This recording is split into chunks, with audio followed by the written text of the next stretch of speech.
could beat the Atlanta Hawks. Oh shit, we gotta face the Pistons.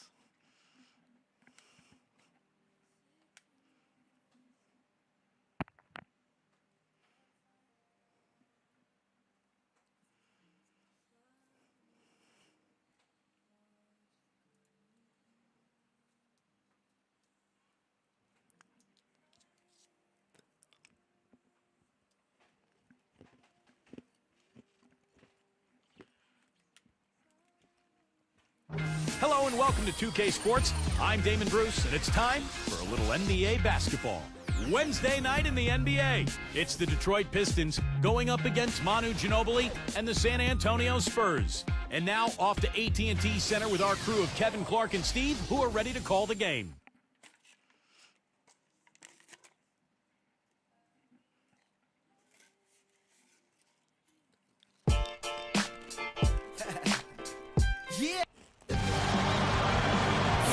Here to help you get through the middle of the week, it's the NBA on 2K Sports.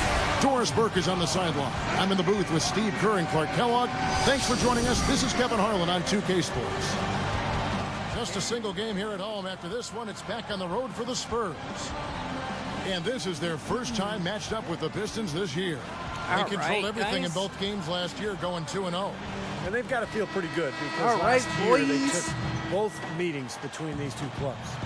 Presented by State Farm. Let's take a look now at the Detroit Pistons opening lineup.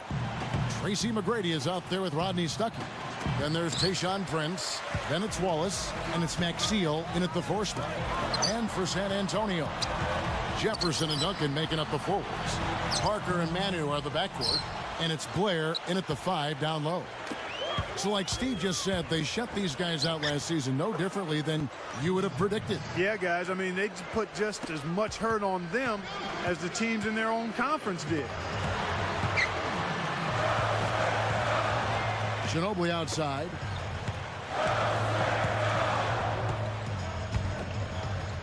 Passes to Duncan. Moving the ball well. Damn. Deflected. It's taken away by Stuckey. McGrady against Ginobili. Get that shit cooked. Get that shit cooked. Stuckey dishes to Maxey. Back to Stuckey. 6 to shoot. From about 16. Damn! And there's Tayshaun Prince on the assist by Stuckey. Prince has got his second bucket of the night. Well, it really had to be deflating for the Spurs after winning 61 games in the regular season to be bounced out of the playoffs by the Grizzlies in the first a little round. too cocky. It raised some interesting and difficult Let's questions for them go. moving forward. Doris Burke has some information for us. Doris? Kevin, earlier I had a chance to speak with Greg Popovich. Ball movement is going to be a Ain't no big way part we're of their missing that offensive game plan tonight, with the reason being limiting their shot blockers. He said if we go straight up on them, they'll turn us away every chance. Rico! If we get their bigs moving and playing catch-up, we can get good looks that won't be blocked. That's our goal. Guys? All right, Doris, thanks. So, Clark, they're thinking mainly about how to tackle the defense they're facing. It won't be easy, Kevin. I mean, they're going to have to take a few body shots before it's all said and done. It's going to be a battle. Steve? Yeah, I like that, Clark. Body shots. I mean, go inside early. Try to pound them inside, and then you can play inside out at that point, but try to soften up that defense Damn, and make man, them you move suck. around a little bit. Going back, Clark, to that first round upset, the second time an 8th seed has ever won in a 7-game series, and Spurs were thoroughly outplayed Damn, by man. the Memphis Grizzlies. Zach Randolph, Marc Gasol.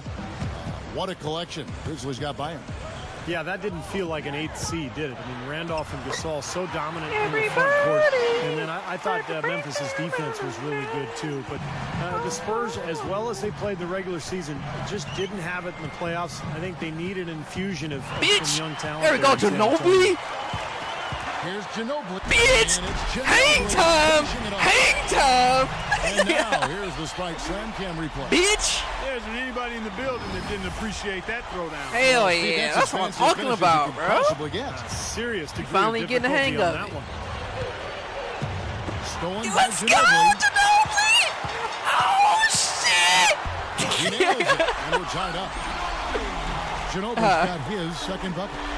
The fucking dunking on their ass. A little finesse Stealing the for ball. you, folks. Look at that! I Look think at one of the that! reasons the Spurs had Y'all such a can't great fuck with me! And Ginobili's finishing it off. Y'all can't Very fuck few with me, players have bro. his That's 3 explosiveness. I mean, steals. man, can he ever fly to get to that rim? Ready. I'm ready. That shit hurt my throat. Low Here is Stuckey. 17 points in his last outing. He's picked up by Parker. Now Prince. We the East Side Steel Boys. Parker is whistled for reaching in. That is his first foul of the game. So both teams changing it up here. Hell yeah. Your time.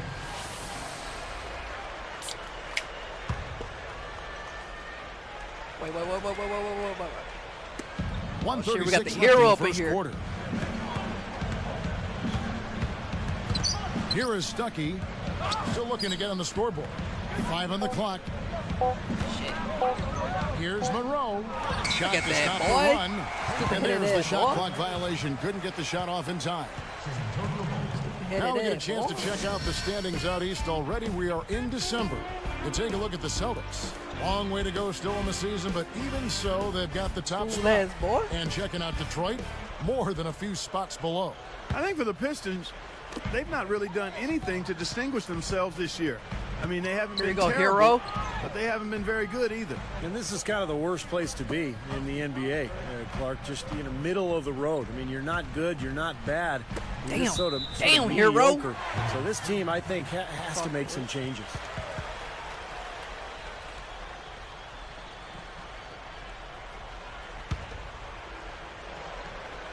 Here's Quinn.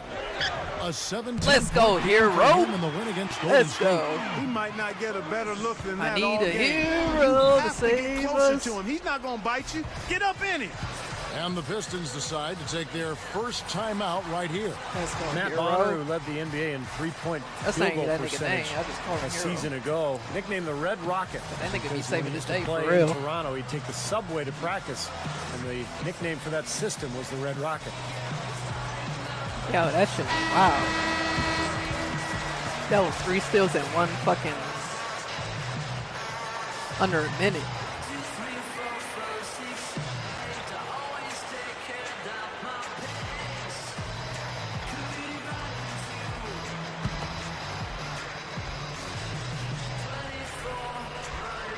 Here's Prince. He's coming off a 10-point game against Oklahoma City. And here is Stuckey. Prince outside. Shot clock at 6. The feed to White. Buries the easy one. And Matt Bonner, Steve, as you said, led the NBA in three-point shooting percentage last year, 46%. Clark, that was pretty impressive. Very impressive. And when Hero. you see that quirky catapult. The hero release, shot. quite Damn. amazing, but again, it's not about style. It's about substance, and he puts it in the basket from that three-point line. By the way, I like Steve's story on the Red Rocket. And the, Yeah, exactly. taking the subway in Toronto. Good stuff, Steve. Yeah, very good work. Monroe's shot is good. Monroe's got his first points of the night. That's where you like to get shots, inside and close to the hoop. He faded back on that one to give himself some room. Takes such a delicate touch to hit that fadeaway jumper with a man in your face. Stuckey passes to White. The offensive Damn. rebound. Here's Maxiel. Rattles in and out. Damn. And so both It's all teams good. trading buckets as we end the first quarter. Spurs out in front, up by 3. And the key is you look at the steal totals for this team. They have really put good pressure on the offense. Well, you know what? Pressure can lead to pilfers, and pilfers can lead to points. So we've got the 3 Ps: pressure, pilfers, points. Get it done. It's more NBA coming your way.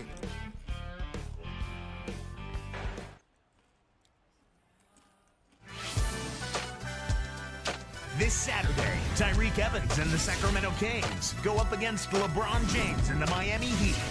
Don't miss it.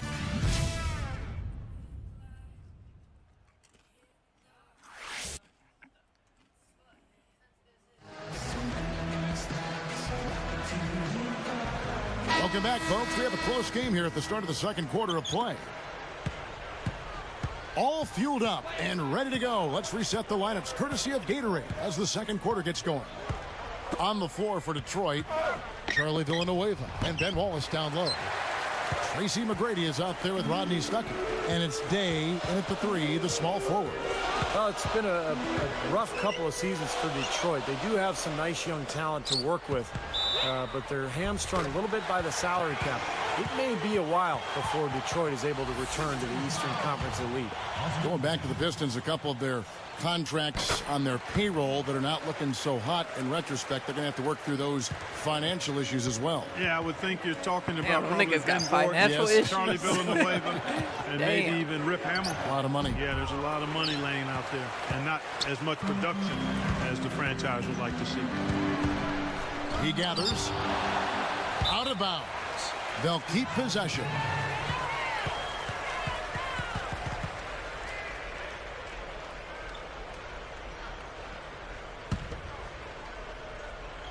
Shit.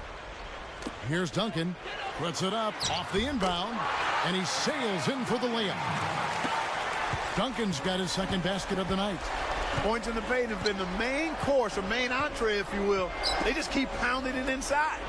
Now they're seeing no resistance defensively in the paint area, so the defense has got to be tougher. Spurs leading by 6. Well, McGrady just isn't the same guy that he was in the early part of his decorated NBA career. His knees have bothered him the last couple of seasons. So he's not the same guy, but occasionally he'll find a way to give you a glimpse of that old Tracy McGrady. Both teams will make substitutions. Oh, man, this nigga suck at free throws. No Damn, that good, nigga and suck they at don't free get the throws. three-point play. Nigga, how you Going make the back to team, T-Mac, if bro? he can still provide that special moment for a team every so That often, must be his age. that may make him valuable enough to keep around. I agree with you, Kevin. I mean, just seeing him take over or make a big play can lift and elevate a team. I think his presence, obviously, you're not Get going him, to get it on hero. a regular basis. Get him, but hero. When those moments are available, I think he can add some real value to a team because he can be special on occasion. Here's Quinn. He's guarded by Bynum. Kept alive. Second shot opportunity. And Duncan lays it in. Duncan's got 6 points in the quarter. Well, if they didn't look at the scoreboard, you'd think they were the team trailing and trying to fight their way back. Yeah, I like the energy they're playing with here, Steve. I mean, a nice uptick in their second chance points. Now a timeout called by Detroit. Well, Tim Duncan is basically regarded as the greatest power forward of all time, but I would argue that he's actually a center. But of course, since he came into the league playing next to David Robinson, he was referred to as a power forward, and I guess that's the position he wants to be called. Damn. As we grind through the season, let's see how the West is shaping up. Take a look at the Kings. Right now, they're off to a fast start. First place in the conference. And, of course, the Spurs. 8.5 games behind them. When I look at San Antonio, they've experienced a sort of worst-case scenario season. Nothing has worked out for them. Yeah, you're right about that, Mark. I mean, the expectations were definitely higher than where they are right now. And given what we thought they had talent-wise, it's kind of hard to believe they are where they are right now.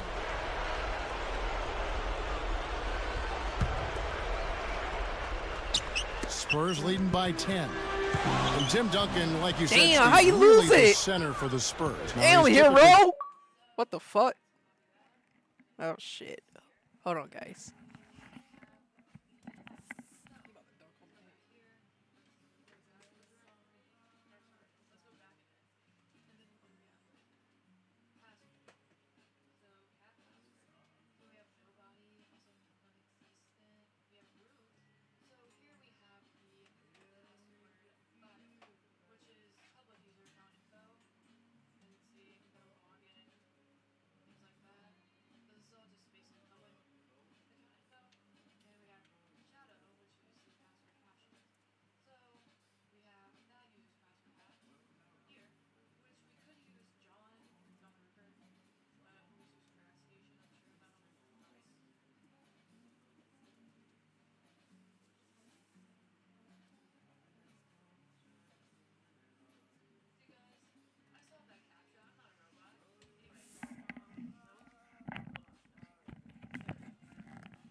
All right. Guarding centers, and they're typically guarding him. But he's, in a lot of ways listed as a power forward, just kind of depending what kind of talent they got up front. Well, especially now that he's slowing down Yeah. a bit. He's matched up more with centers. That's really his position. But regardless, he's still among the very best big men in the history of the game, no matter what position you put next to his name. He like me You know, open. guys, he's always looking for that open three. I mean, that's his strength. And sometimes the best time to get the three is in transition. Bynum kicks to White. Jefferson picks him up. Backing down is Wallace. Tries in the post. Let's go. San Antonio with the ball. Let's They're on a go. 12-4 run. And so he earns a trip to the line. Officials saw the contact, and he'll shoot two. Richard Jefferson coming off of a year last season where he started out strong, but he really didn't keep up the pace, and his consistency slipped as the season went on. Back to that production dip by Jefferson, around 15 points in November, down to 9 or 10 at the end of the year. Yeah, it's hard to put my finger on exactly what happened there, but why clearly the you numbers shoot like do that? indicate there I was think a you big shoot drop-off, nasty. and it carried over into the playoffs as well. His scoring really dropped in that series against the Grizzlies. That nigga shoot horrible. Now here's Bynum. Monroe. He's guarded by Get him. Blair. Goes It's all up and good. lays it It's all nice and good. easy. Monroe's got his second bucket of the game to go. Spurs leading by 10. Got a Damn. piece of it. You It's faked me stolen by out. Brady. You know, he got a fingertip on it, but not enough to control the shit. pass coming in that fast. Bynum dishes to McGrady. Who got who? Stolen by Ginobili. You can't get too loose with the ball down on the low post. Too easy to steal it. They're just trying to get out and outrun their opponent, and that's exactly what's happening. And I like the way the game plan is working quite nicely right now. I mean, like, they're damn, running who right got by who? him and racking up a bunch of fast break points. Time called here. The Pistons decide to talk it over. Well, you look at last season, guys, the Spurs had the best record in the Western Conference, almost unbeatable at home, where they were 36-5. 1:41 left in the first half of the game. Villanueva backing down. Behind him against Parker. Clock at 6. Sweating him. I'm sweating him. Jefferson against Sweating. Villanueva. Rebounded by the Sweating, Spurs. boy. See, we talk about the San Antonio crowd. Ginobili. One of the most, That's what I'm terrific talking fan about. bases of any sports franchise. They're just so Ginobili much gonna be in love fucking with everything this MVP. franchise does. Yeah, really, when you think about it, those MVP. fans, I mean, the Spurs are their MVP. pride and joy. I Damn. mean, they're enthusiastic, knowledgeable. No The most MVP. successful small market team in the league is San Antonio. So the bond between the team and the community is really something special. It's neat to see. And Clark, I said any sport, and I do believe that. I mean, like you talk Green Bay fans or Yeah, New you York know about- Giant fans, and Yeah. you know, I mean, you're talking about a bond. That's a great word to use, bond. There is a bond between Big the time. team and the fans. Yeah, big time connection. Now McGrady, following the three-point attempt by Tony Parker. Bynum on the Damn. money. You know, if their plan was to keep going inside a ton, it sure has paid off. I mean, it seems like every bucket they get is in the lane. Well, no reason to take an outside shot if you're scoring at will from inside the paint. Well, they've got to do something defensively because he's been unstoppable. And defensively, Steve, your only choice now is to double him. I mean, Ew, I don't think Ginobili, what there's the fuck another shit option. you on, bro? Now here is McGrady. Bro, you on He had some a 12-point bullshit. outing in their last game against the Thunder in Oklahoma City. You Uncle There's the Willie's double team son. with Ginobili.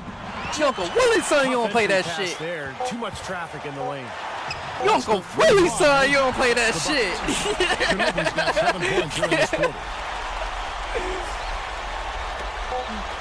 Here's Bynum. And so that brings the first half to a close. Spurs lead by 15.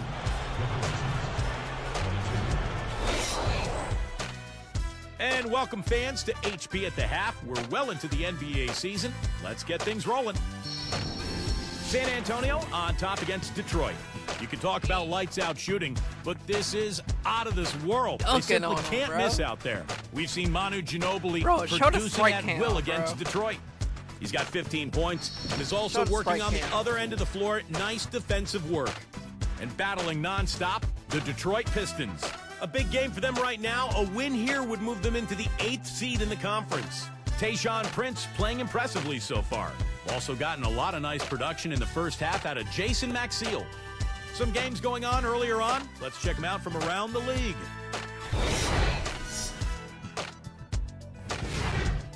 For the Clippers, a loss to the Wizards over at Verizon Center. 7 points separating the teams in this one. Their scoring leader, Blake Griffin. In one of the other games that went final today, the Rockets in Houston took the win over the Bulls. They definitely showed the effort. Got to be happy with how that one turned out. Kevin Martin led the team in points. And now here's what's going on in the rest of the association. For the Jazz over at Energy Solutions Arena, they're now trailing to Golden State. Big deficit to make up for them in the second half. That'll end things for us here. We'll send you now back to Kevin, Steve, Clark, and Doris. Thanks so much for watching. See you next time.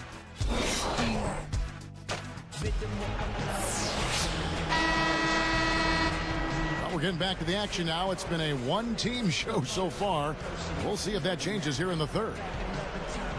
Oh no, I got my hand stuck in a Pringle can. Here's Stuckey looking for his first bucket of the game. Parker and Manu are the backcourt. Jefferson and Duncan making up the forwards. And it's Blair in at the pivot, manning the middle. So that's who Greg Popovich starts the second half with. I like how you do that like that. I like how you do it. Shot clock Oh, at 5. shit. Wide Damn. open. And yes, sir, that one Damn. drops. I couldn't fuck with Stuckey's him got like the that. first field goal of the second half for the Pistons. You know, Stuckey was looking to build off of his great campaign in the year before last season, but seemed to sputter in a bad way in Detroit. Just didn't find the rhythm. The finish and the dunk by Wallace. Old school, old-fashioned, one-hand power jam. Just like you, Clark, tried and true. Yeah, that's all he needed to do. Just taking care of business out there. Parker with another miss. Going back to Stuckey for just a second here. Still effective, Steve, but not the leap the Pistons were hoping for. No, it sure wasn't, Kevin. I mean, Stuckey played well at times, but it didn't translate into victories for Detroit. They wanted him to be more of a leader at that point guard spot. So kind of a disappointment for the Pistons. But Stuckey still with plenty of potential, and hopefully he can grow into a more productive player. Ginobili. Damn, bro. Well, a disappointing playoff performance last season for San Antonio. Of the big three, Manu Ginobili was the only one who managed to play well against the Grizzlies. First free throw is good. What a game for playing for the Ginobili. Grizzlies? 16 points, and he has picked a lot of pockets tonight. Causing so much frustration for this offense. Gary Neal's checked in for the Spurs. Tarico White's checked in for the Pistons. Both free throws good from Ginobili. Here is Stuckey, right now averaging 17 points a game. Now a timeout called by Detroit. They come into this one following a loss to the Thunder. Now, tough to win when the ball doesn't go in the hole. And that was a team that was ice cold shooting the ball that night. Well, Steve, shooting to me, shooting percentage is a function of the kind of shots you get. And if you don't get good ones, you're not going to shoot a good percentage. That was their problem, poor shot selection. Here is a list of the NBA's most adept passing teams this season. These are your assist leaders. The Spurs second. And, you know, contrary to what we see from other teams, this team really has no interest in playing selfishly. I mean, their assist numbers show what a cohesive unit they are. Here's Stuckey. Bitch. Loose. Damn, man, why you didn't get it? Wallace the pass to White. Prince, Look at right that, side. look at that, look at Stolen that. by Ginobili. Take that, take that, take that. And the layup is good. Ginobili's got 4 this quarter. Guys, it's a one-man show out there. I mean, he looks like he's willing to handle all of the offensive duties for his team. Well, it was a major struggle playing for with Detroit, as you would expect, against the strong Western Conference last season. They really struggled when they went away from the East. Not a lot going wrong for them on offense in the early part of the third. I mean, that's 3 makes on 4 tries now. Neal's shot is off. Yeah, just 1 for 4 here in the third quarter, so very slow start for this club. But, you know, for the Pistons in the Western Conference, Clark, not a big deal right now. But eventually they're going to have to obviously improve in that area when they are approaching the playoffs. Yeah, you know, 8 wins last year and 9 the year before. I mean, they've got You bigger weak, issues pathetic to do. They fool. got to win at home. They got to win You their weak. conference or division. I mean, they know first things first. Get off the team. And the Spurs with Get some off the changes. team. Matt Bonner, he's checked in for Blake. Weak. And it's James Anderson in for Richard Wait, Jefferson. nigga. You fired. I don't care, nigga. You fired on your Here's day Duncan. off. He's got 8. Come get your last check. Come get your last check. The finger roll finish at the bucket. Duncan's got 10. And I like his aggressiveness going to the hoop using that height advantage. One thing that Popovich doesn't get enough credit for is how he handles the minutes of his players. He really massages those well. He never overuses his guys over the course of the season. Now Stuckey. Ginobili missing from long range. White, good. Good defense, but you gotta love the finish with the finger roll over the top. The dish now to Neal. Rodney Stuckey covering. And Neal kicks to Anderson. Duncan left side. In it goes off the glass. 12 points for him. Clark, that's a great point going back to Pop and the way he uses minutes with his team, his players. You know, Steve, the Spurs usually have fresh legs come playoff time. Well, yeah, but last season it didn't help the argument. You know, normally Pop's teams have kind of eased their way through the regular season, saved it. Damn, he shit it on you. Replay He here. shit it on Mike you. Slam Cam showing it once more. How's that for finishing with flavor? Absolutely fantastic. Damn. I think he was That was saving that one embarrassing. for a special occasion. Spurs leading by 13. He dishes it to Neal. Here is Bonner. And it's Wallace picking him up. From outside the arc. Offensive rebound. Anderson. Damn, bro. There's the pass. Forget to about Neal. it. Forget about it. Take the cannoli. They shoot again. Bonner no good. Damn, man, you weak. Pistons trailed by 13. Bitch. Stripped away. Bitch. Here's the break. Bitch. It through. Slam him that. That's how it works. The defense feeds into the offense. Yeah, you know, excellent work, I thought. Solid work on both ends in that particular sequence. Now here's Stuckey. Defense is right there. Well, they're really making a point of keeping the ball Mother moving shit around. on these Yeah, niggas. Steve and Kevin, you guys got to love this teamwork. I mean, everybody's involved and engaged. It's just a thing of beauty to watch. Yeah, sure is. And when all 5 guys, Clark, are threats to score, that makes it so tough on the defense because now you can't account for everybody when the ball's moving so quickly. Looking at who's out there now for the Pistons. Craig Monroe. He's checked in for Wallace. Villanueva comes in for Jason Maxiell.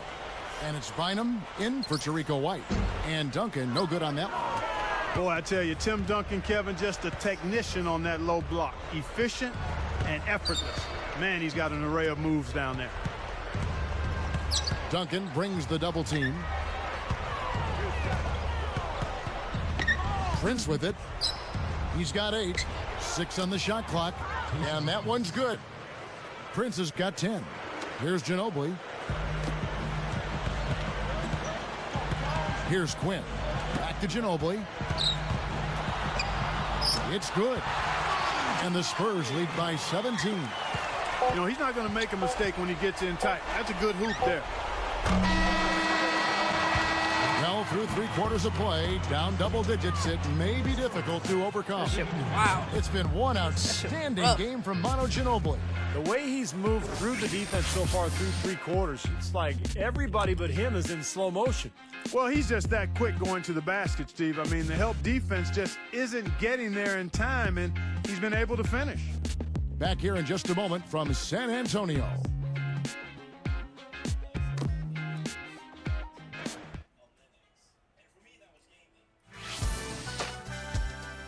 Coming up next Tuesday, Kobe Bryant and the Los Angeles Lakers take on Danny Granger and the Indiana Pacers. Live from Indiana. Hoops action.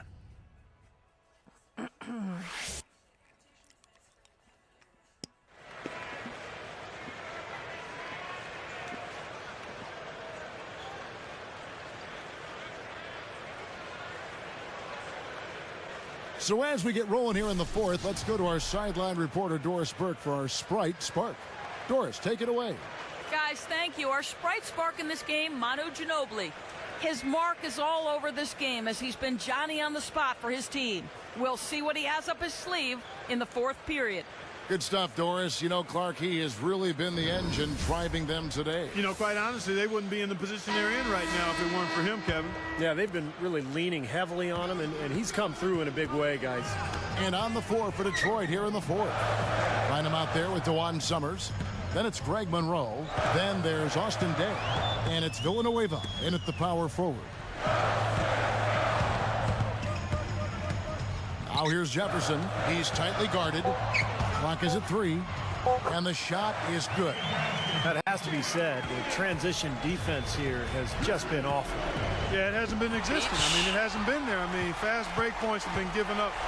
And the big-time jam. Slam cam. Here again with the spike slam cam. Well, he's got Yeah, enough that's a anytime dunk there to put a little competition. something extra on that one. 2 scoops of ice cream after that. Nigga said 2 scoops. Well, that's a play that's going to be remembered from this. Like some game, that's Razor for Ring I Crunch. think that was more like a banana split, Clark. Here's Villanueva. That's in, coming off the assist from Bynum. Bynum's got 3 assists tonight. Boy, I like the fluidity I'm seeing from them on offense. It's a thing of beauty. Fun to watch. Yeah, it is. They're moving the ball well, finding the open man, making that extra pass. They're playing very unselfishly right now. Clark down low. How, that time, Sway? and got the 3-second call. How? Splitter is checked in for San Antonio. James Anderson comes in for Richard Jefferson. And a different look here for the Pistons. Ben Wallace, he's checked in for Monroe. Maxio comes in for Austin Day. Tayshaun Prince is checked in for DeJuan Summers. Rodney Stuckey subbed in for Will Bynum. Pistons trailed by 19. Now Stuckey, pass to Prince. Into Wallace. Back Bitch. down. That's what I'm talking about. They've owned it. That's what I'm Still talking looking a little about. happy Damn, with you with the air dunk that bitch. Bro, did you see that? Bro, I wanted to show an instant replay of that shit, bro. I'm sorry, Livy. That shit was epic. Hold on, I'm trying to play it.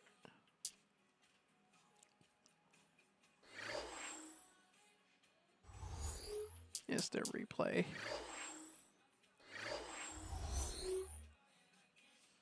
Hold on, IUP.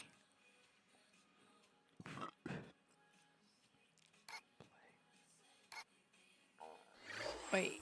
Oh, hold on. I gotta.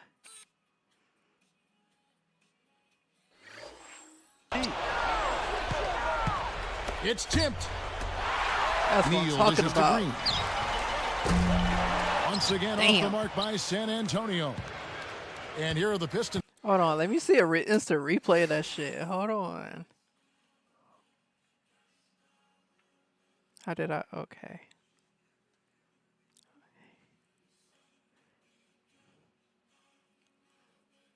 Okay, it's right here. Look how fucking.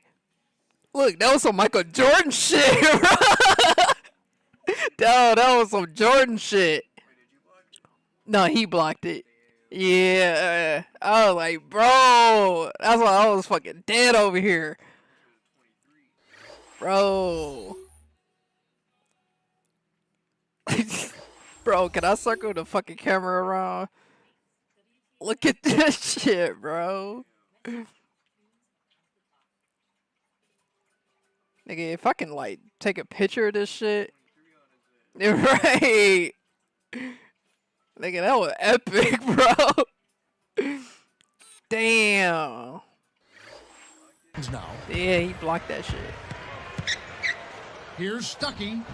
The jumper from the free throw line is I went good. too ham on it. That's And now why. 6 of their last 10 points from mid-range. Yeah, the jump shot really serving these guys pretty well. Here's Nothing fancy for him on that jam. Just a textbook flush. Clarkey put it away without a moment's hesitation. This is a slam dunk competition.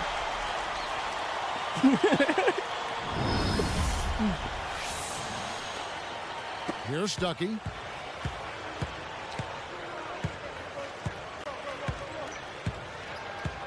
Kicks to Maxio. Back to Stuckey. Wallace the screen. Shoots off the screen. The rebound by Anderson. Anderson's got 3 rebounds so far in the game. Here's Green. Hits the three-point nigga. Yo, Space out there in transition when you get that far away from the hoop. Now a timeout called by Detroit. And obviously, coach doesn't want them giving up all these inside buckets. They need to do a better job of moving their feet, staying in their stance, and keeping their man in front of them. You know, looking at what the Spurs did in three-point shooting last year, I mean, they were #1 in the league in that category, guys. 40% as a group. Guys like Bonner and Gary Neal, even Richard Jefferson, all shot well over 40% from distance. Looking at who's out there now for the Spurs. DeJuan Blair. He's checked in for Green. And it's Jefferson in for James Anderson. Summers the pass to Stuckey.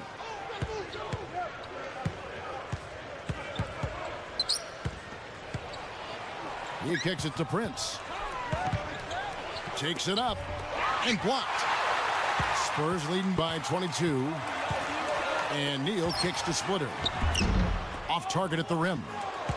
And for the Nigga, Spurs, Clark, it seemed like that space the floor three-point shooting style was a big success. And even with Duncan slowing down just a bit, they didn't need him, Steve, to be as much a part of the inside threat as in the past. No, but the problem is, Kevin, in the playoffs, that can be exposed because the defenses are more in tune with what's going on. That's exactly what happened against Memphis. They really shut down San Antonio from the three-point line, and Duncan is no longer able to take over games down on the block. Prince's shot is good. That's the way to do it. Really nice ball movement there. On offense, here are the Spurs. So far in the fourth quarter, they've allowed just 6 points. Damn, they nigga. come in fresh off the suck. win against the Warriors. Well, they did a nice job of playing together suck, as a team, bro. creating open looks for each other. And they were really knocking down some open looks. Well, it makes for a coach's good dream when you can get easy chances and hot He had shot to makers. redeem himself. Nice offensive play there, and this one's pretty much in the books, guys. Yeah, I agree. You know what? It was a very good showing from them to come away with the win. I was very impressed. Time called here. The Pistons decide to talk it over. They trailed by 20. 1:35 left here in the fourth quarter. The Pistons making a switch here. Villanueva's checked in.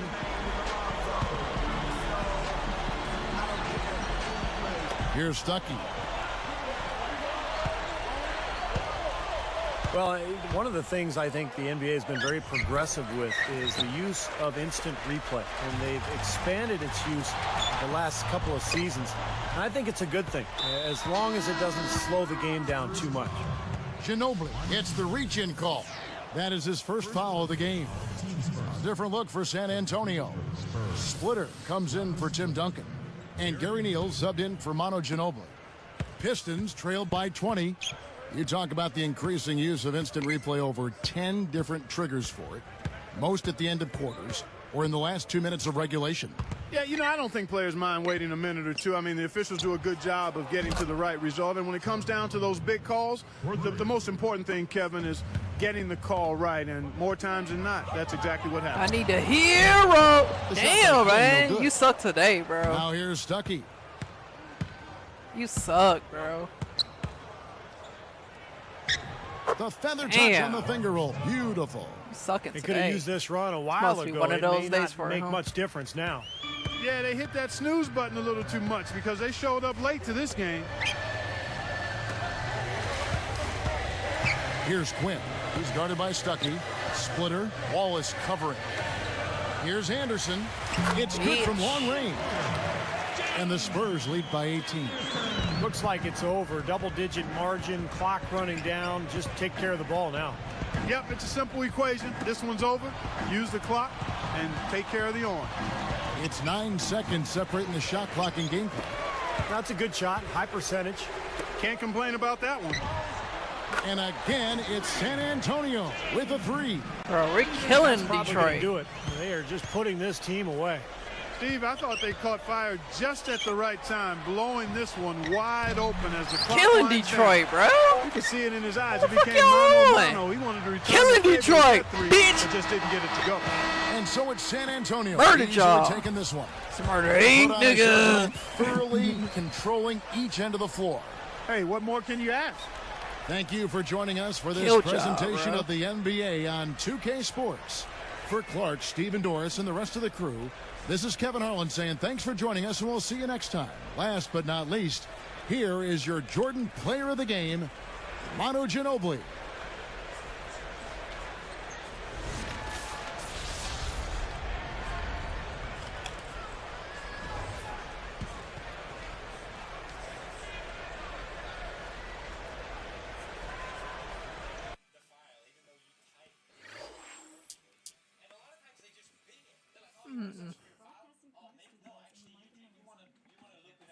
killed them, bro. Fucking killed them. All right, who we face next?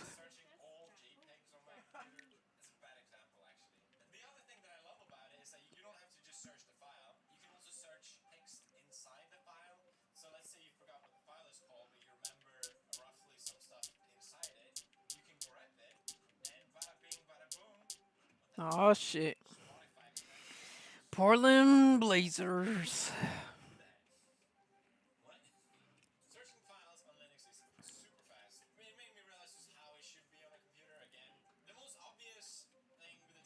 Thanks for tuning into this presentation of the NBA Hey, on 2K Sports. The Spurs I'm was Damon doing Bruce. anything. Friday night in the NBA. It's going to be LaMarcus Aldridge and was the doing Portland anything. Trailblazers up against Vince Carter and the Phoenix Suns. And now we send you to Phoenix for the opening tip. Kevin Harlan standing by.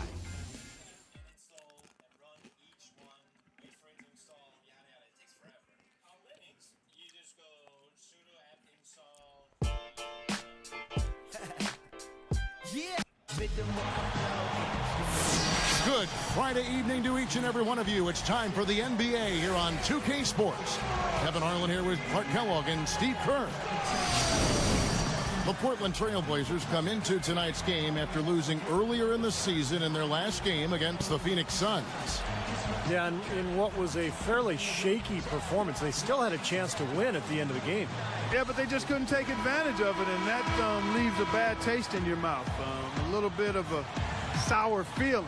That was the story of the game. The starters for the Portland Trailblazers: Aldridge at the 4 and Oden at the 5. Roy out there with Felton. And it's Wallace in at the small forward. And for the Suns, Nash at the 1 with Vince Carter Damn. at the 2. Hill at the 3 with Stoudemire at the 4. I ain't And gonna it's lie, he had me Gortat drowned. at the 5, roaming the paint. And Steve Nash, even with all the turnover in Phoenix, just kept putting up numbers. 15 points and 11 assists a night a year ago. And that was without Amari Stoudemire, who left for New York, signing as a free agent. And there's the first bucket of the game. Yeah, that's a nice tone setter out of the gate. And now Doris Burke has an update from the sideline. I caught up with Coach Nate McMillan. He said he knows he's facing an offense that can pick you apart if you sit back and let them do what they want. He told me, quote, on-the-ball pressure is key. If we can get up in their face after they cross Get it, the get it, get it, timeline, get it. we'll Damn, get rid of bro. them. Let's see if they're successful, Kevin. It's only Thanks, you, Doris. baby. So keeping the opposing shooters in check, guys. They're making that a very high priority right now. Easier said than done, though. I mean, they've got a lot of sharpshooters and guys that can fill it up. Yeah, the big thing is you want to Put your hands challenge up where every I can shot. see ya. You just can't give these guys airspace because they'll make you pay. 4 on the clock. A nice shot by Roy. Back to Nash's production, having a finisher like Amari Stoudemire might help, but it goes to show you that, he can set up any kind of play. Well, he's a room service dime dropper, so if you can catch and finish, you're going to get scores. I mean, that's how good he is. That's why we talk about the point guard making it easier for his teammates, and he's one of the elite that we've seen in the history of the league. Drawing him You out. mentioned something earlier about his IQ. Damn. Yeah. To me, that is just off the charts. Stall him out, Exactly, and it Craig. helps you as you get older. When you know where to be and how to get there, Damn. it's an extra step, even if you don't. Damn. Physical. Felton the pass to Roy. Puts it up. That's good. Danger. And so Felton has the assist there. 6 points for Brandon Roy. Nash outside. Wallace with the rebound. It's been a quick start for Portland. It's a 3-point game. This game coming on the heels of their win against Toronto. And that was Damn. a case of Damn. shot blocking. Protection Bit. at the rim. Damn. So important in this game. And I thought that was the key in that one.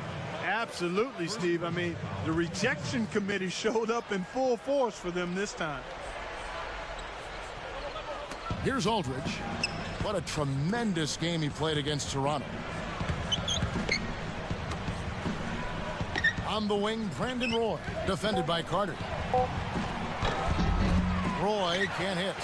4 of 5 to start the game. That's their first miss. Look, guys, I mean, the Blazers eliminated from the playoffs by the Dallas Mavericks in the first Damn. round last season.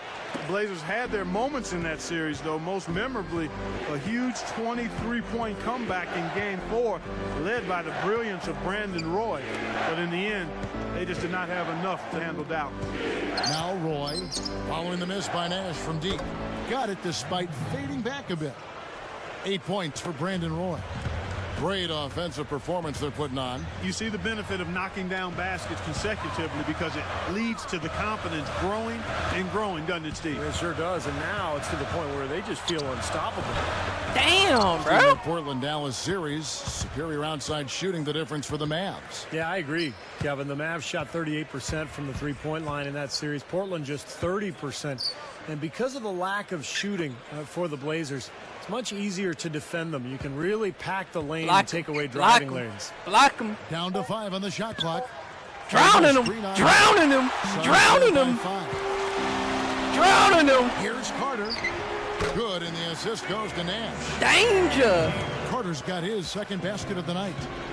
So timeout called here, the first for Portland. Danger. Gortat was a really nice pickup for the Suns. Bitch, get He was on the a floor. Backup to Dwight Howard in Orlando. Never really got the minutes that he deserved. And the Suns gave him that opportunity, and he made the most of it. Quickly, let's check out the Western Conference standing. The season in full bloom. You take a look at the Trailblazers. So far, they've got the 4th best record in the conference.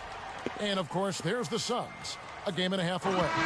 When you look at Portland, they've just sort of hung around. I mean, they're not among the elite teams, but they're not that far off the pace either. No, I think they're satisfied, Clark, with where they are right now because they're in decent position, you know, as they move forward. And this is all about just surviving the marathon in the NBA. Such a long season. Catching up on the changes for Phoenix. Lopez comes in for Gortat. And Dudley subbed in for Vince Carter. And stolen by Nash. I'm not sure what they're thinking offensively. Poor decision on that pass. And he converts the layup. Nash has got his second basket of the game. And Gortat has really given the Suns that presence they so desperately needed in the paint. He's been just what the doctor ordered for the Phoenix Let's Falcons. go. He's got a big body. He's active. He's an excellent offensive rebounder, Kevin. And he's not a bad finisher. Damn, around the rim. Hill. He's shown that Damn. he's a starting Suck. caliber center, although I think his best role is maybe as a reserve. I just think he brings that element that's special when you're of his talent and you can come off the bench. Gortat, the former backup to Dwight Howard over in Orlando. Damn. For the trade. Damn, y'all left that nigga Trade open. opened up Damn. there. Well, not the best defensive scheme, and it results We in gotta a do wide better. open look. Do better. Lopez Damn, inside. bro. He's against Oden. Got us locked.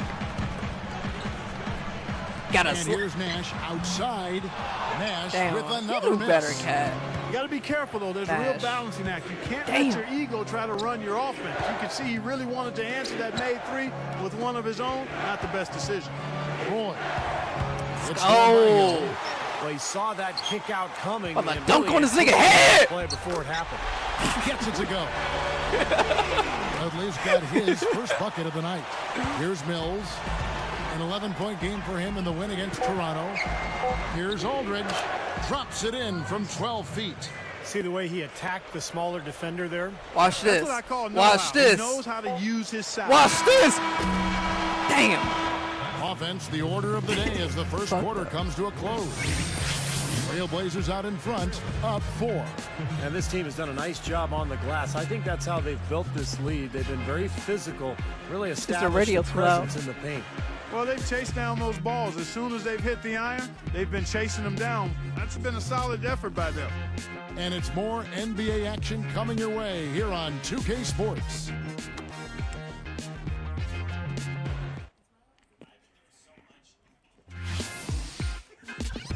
Coming up next Tuesday, Dwight Howard and the Orlando Magic take on Dirk Nowitzki and the Dallas Mavericks, live from Dallas.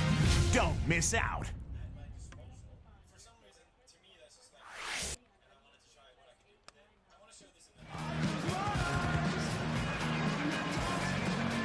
And the first quarter is in the books. Second about ready to get underway.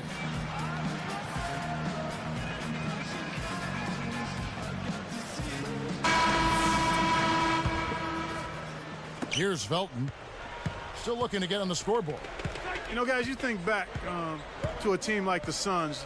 They had a terrific shot at winning the championship just a few short seasons ago, and it doesn't seem like they're in real contention right now going forward. In a moment now to reset the lineups, courtesy of Gatorade, all fueled up for the second quarter of basketball. That's what I'm talking On about, the court bro. for the Suns, They've got Gortat. Brooks out there with Carter. Then there's Jared Dudley, and it's Hill in at the 4 spot.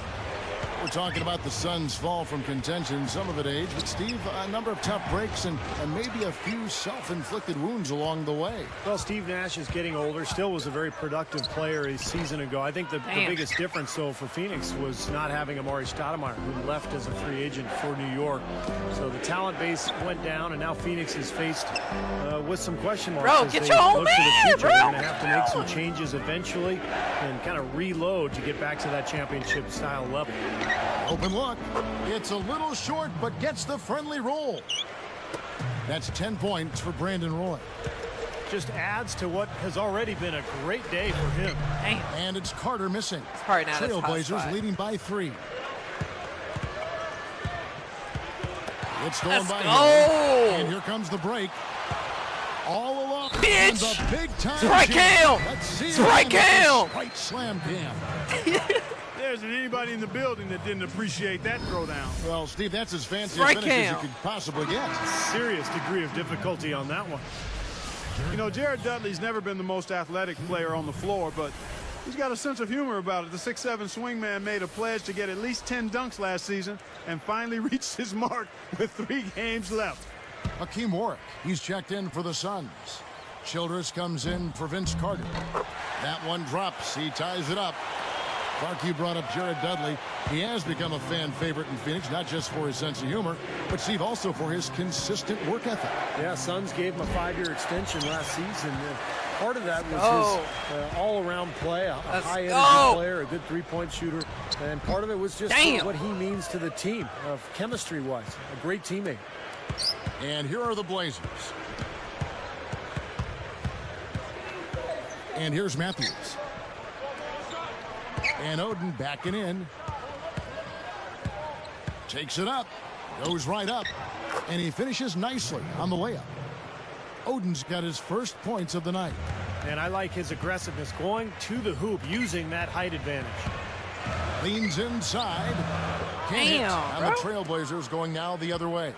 Solid advantage in the rebounding totals for them so far here. You know, in every game, but particularly in a close game, Drown that every nigga. little Drown advantage him. you can use helps. Drown him. They're certainly enjoying one on the glass here. Off his foot. And they're saying he kicked the ball.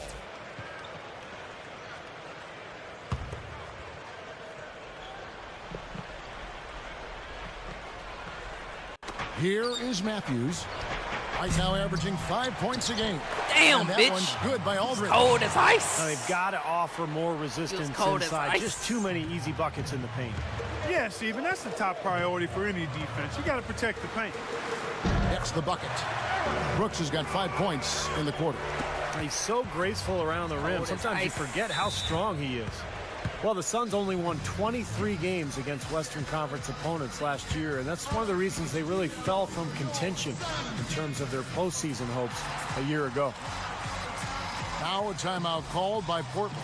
Well, you know, for the Suns, Clark, why do you think they struggled so much against the West? Well, I think part of it was they weren't getting enough done inside, and in the West, that'll cost you. I mean, we've talked about it before, Kevin, how big the front lines are in the Western Conference in general. I mean, you look at it rebounding. 10 out of the top 15 rebounding teams last season were in the Western Conference. I mean, points in the paint, 11 of the top 15 were for Western Conference teams. I mean, you've got to be able to handle your business inside in the West. If you don't, it's going to be hard to win. Here's Oden. Aaron Brooks picking up that last basket. Pulls from the top of the key. Shots good by Mills. Might be all cute and shit. He has 5. Well, they've done a lot of their damage from mid-range here, guys. I mean, knocking down those shots with regularity. Yeah, how about 8 of their last 10 points, guys, coming off that mid-range area jump shot. So shows you don't have to be at the rim to score. Now Mills. Following the miss by Nash from deep. Batum for 3. Damn. And the shot is good. Now it's a 7-point Trailblazer lead. And here's Nash outside. Bitch, we can do those That one's too. good. We do those too. Nash has got his 3rd bucket of the night. Well, it doesn't seem like it was that long ago that Nate McMillan was playing in the NBA, but he's quickly become one of the best coaches in the league as well. Year after year, he finds a way to get his team into the playoffs. We do those too. Another three. We do those too. Well, I like that. They ran to the three-point line and got an uncontested look there in transition. Stupid ass boy. Stupid ass boy. Lays it in off the breakaway. Now just a 1-point Trailblazer lead. Fool Goes ass with boy. it. He's got 5. And with Coach McMillan, that goes back, Clark, to Look last at you. year when they Look fought at you. through some Need some major assistance. injuries. Steve, I thought he did a Need some magnificent assistance. coaching job with the Blazers. Yeah, no question. With the injuries to Oden and Roy, I mean, you would expect that that team wouldn't even make it to the playoffs, but they finished with the 6th seed. And they played hard all season long. They defended, they competed, and they gave Dallas a pretty tough first-round series. Here's Nash after the Trailblazers pick up 2. Takes the 3. Shot is no good. Another board, just continuing to add to that big rebound margin. And it's a bit ironic, guys. I mean, you would think the score wouldn't be so close the way they're dominating. Negative, man. You supposed to But be this one blocking is your still dude, bro. in the balance. He's put on an offensive clinic. Damn! Got to deny him the ball.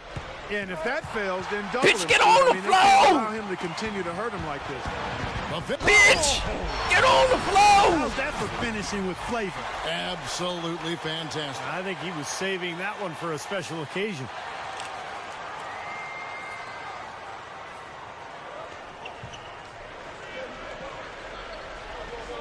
Here is Matthews looking for his first bucket of the game. Deflected. Damn. From deep three-point range, that misses. Would have had it gone in. We'll be right back from Phoenix.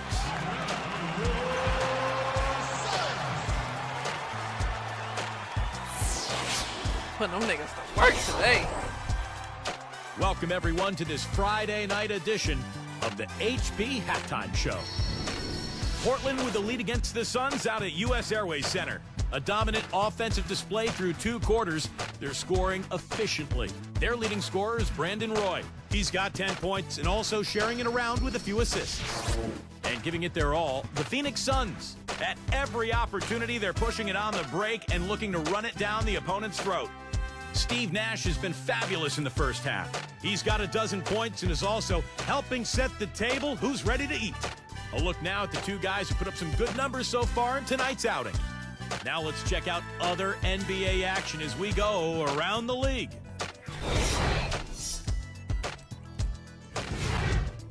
The Bucks winning against the Pacers in Indiana. They just eke out a single bucket ahead. Their top scorer was Steven Jackson. And checking out another game that wrapped up, Sacramento with a loss to the Magic at Amway Center. It wasn't even close, a big disappointment from this club. Their top scorer, Tyreke Evans. And a look here at the other action around the association. For the Pistons at the Palace of Auburn Hills, they got a tight one going on against the Clippers. Things are pretty close out there in the 3rd quarter of action. And time now to head back out to the rest of the game in Phoenix. I'll see you next time on 2K Sports.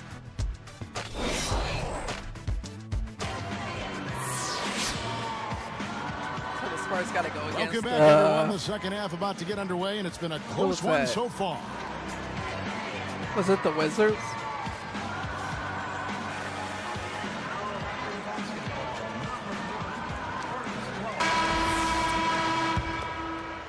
Here's Felton. Still looking to get on the scoreboard. Well, for the Blazers last season, guys, I mean, they went 48-34 overall. I mean, 2 fewer wins from the season prior, but this team has managed to remain competitive despite just a huge number of major injuries to key players. I mean, that's a credit to those players, but also to that coaching staff. Nate McMillan and his staff have done a fantastic job keeping that team really competitive. On the court right now for the Trailblazers. Aldridge at the 4 and Oden at the 5. Roy out there with Felton. And it's Wallace in at the 3, the small forward. Good thought there, Clark, when you take a look at the Blazers last year, the year before, really, with all those injuries. It's interesting, pretty comparable overall. But their home versus road split deepened, Steve, quite a bit. Yeah, Kevin, just 18 and 23 on the road, a 6-game decrease from the season prior. So they have to figure out a way to get back to their winning ways away from home. We know they have one of the best home court advantages in the NBA. Damn. But you've got to win road games if you're going to be elite in this league. Nash is whistled for reaching in. That is his first foul of the game. It's Roy on the wing. Back to Felton. Aldridge backing in. Shoots. A chance there to push it to double digits, but it's off the mark. Well, you take a look at LaMarcus Aldridge at the offensive end, guys, and a versatile scorer in the paint, the jump hook, the jumper, can score with either hand. Oh, he's tough to deal with. Time called here. The Blazers decide to talk it over. You got to keep everybody on the same page. They need to get their heads together. That's the goal. Well, the thing about Aldridge, Steve, with his length and his soft touch, he can get his shot wherever and whenever he wants. Yeah, he sure can. And, you know, I think the biggest thing for Aldridge is he's now made that step, that next step offensively. Now it's up to him to improve his defense. Because if he can be a more consistent defender down on the block for Portland, and now you're talking about an all-star, a complete player. Here's Roy. Grant Hill making his last shot. Aldridge backing in. Hits the jump hook. I should have helped. Aldridge has got 10. Not a lot going wrong for them on offense in the early part of the third. I mean, that's 3 makes on 4 tries now. And it's sent back by Oden. But they retain possession. Felton against Nash. Jacks up a 3. Gets it to go. He's got 15. Boy, defense in the transition game has been a big problem for him here. Wow, you look at how many points they're scoring in the fast break situations. I mean, they're in big trouble right now. Here's Carter. Takes it into the teeth of the knee and converts the layup. Now it's just a 3-point Trailblazer lead. Outside Aldridge. Boards out against Oden. Felton. Nash comes with the double team. Clock at 6. Felton kicks to Aldridge. Blocked. And Phoenix has possession. They trail by 3. They can look forward to the Rockets. Damn, man. Matchup to take on Houston. That will be a getaway game for them, a 1-game road trip. You know, the Blazers last season made that trade for Gerald Wallace, adding defense and toughness at that forward position, and I think he was big for them down the stretch. His energy is infectious. Just another one of his many post moves down low. Suns trail by 5. Nash outside. There's the triple. It's hauled in by the Trailblazers. Oden's got his 5th rebound right now in the game. Steve, going back to the addition of Wallace to the Blazers. Clark just talked about it. They are stacked on the wings. Yeah, they are really deep at shooting guard and small forward. And I thought Wallace really helped their team. The key for them is getting healthy and getting more shooting to surround LaMarcus Aldridge in that front court. Hill dishes to Carter. Drops in the layup for 2. Carter's got 4 points this quarter. There's a minute left to play here in the third. Carter comes in with the double team. Right side Aldridge. Working on Fry. Takes it right up. And you can count it. He'll go to the line with a chance to make it 3. And you can see the strategy has been to take the ball inside here. That's where you get high percentage looks and draw fouls, Steve, and it's a good way to play. Catching up on the changes for Phoenix. Robin Lopez is checked in for Gortat. And Dudley subbed in for Vince Carter. Marcus Camby, he's checked in for the Trailblazers. The free throw drops for Aldridge. You know, the coaching staff in Portland just raves about LaMarcus Aldridge, not only because of his ability as a player, but his vocal leadership. He's by nature a quiet guy, but he's really stepped up and given this team some leadership. That's tipped out of bounds, and they'll keep possession. Here is a list of the NBA's most adept passing teams this season. These are your assist leaders. The Suns, number 1. You know, if there's a stat that coaches really would be impressed by and proud of, it's assists, leading the league in assists. And this team is outstanding. Not only do they have excellent scores, but everybody is willing to make the extra pass and share the basketball. Now here's Roy. He's got 14. Backing down is Wallace. From in close, and the jumper is good. Wallace has got his second basket of the night. They are in attack mode right now. That's 10 straight points, guys, all coming inside the paint. And Steve, if I'm them, I'd keep going right to the heart of that defense like they have been until they do something about it. If they don't offer resistance, take everything you can get in there. Felton against Nash. From deep. Damn. It's Portland with the rebound. Aldridge has got his 4th rebound in this one. It'll count, and that's not going to go. And that does it for the 3rd quarter. Both teams clicking offensively as we approach the 4th quarter. Brandon Roy really has his fingerprints all over this one. That's one thing to get to the rim, and it's another to finish when you get there. I mean, he's done both so far. Yeah, through the first 3 quarters, I mean, he's done a great job of being able to complete plays at the rim, finishing drives nicely. Coming up next Thursday, the New York Knicks take on Rajon Rondo and the Boston Celtics. It's the real deal. The real deal.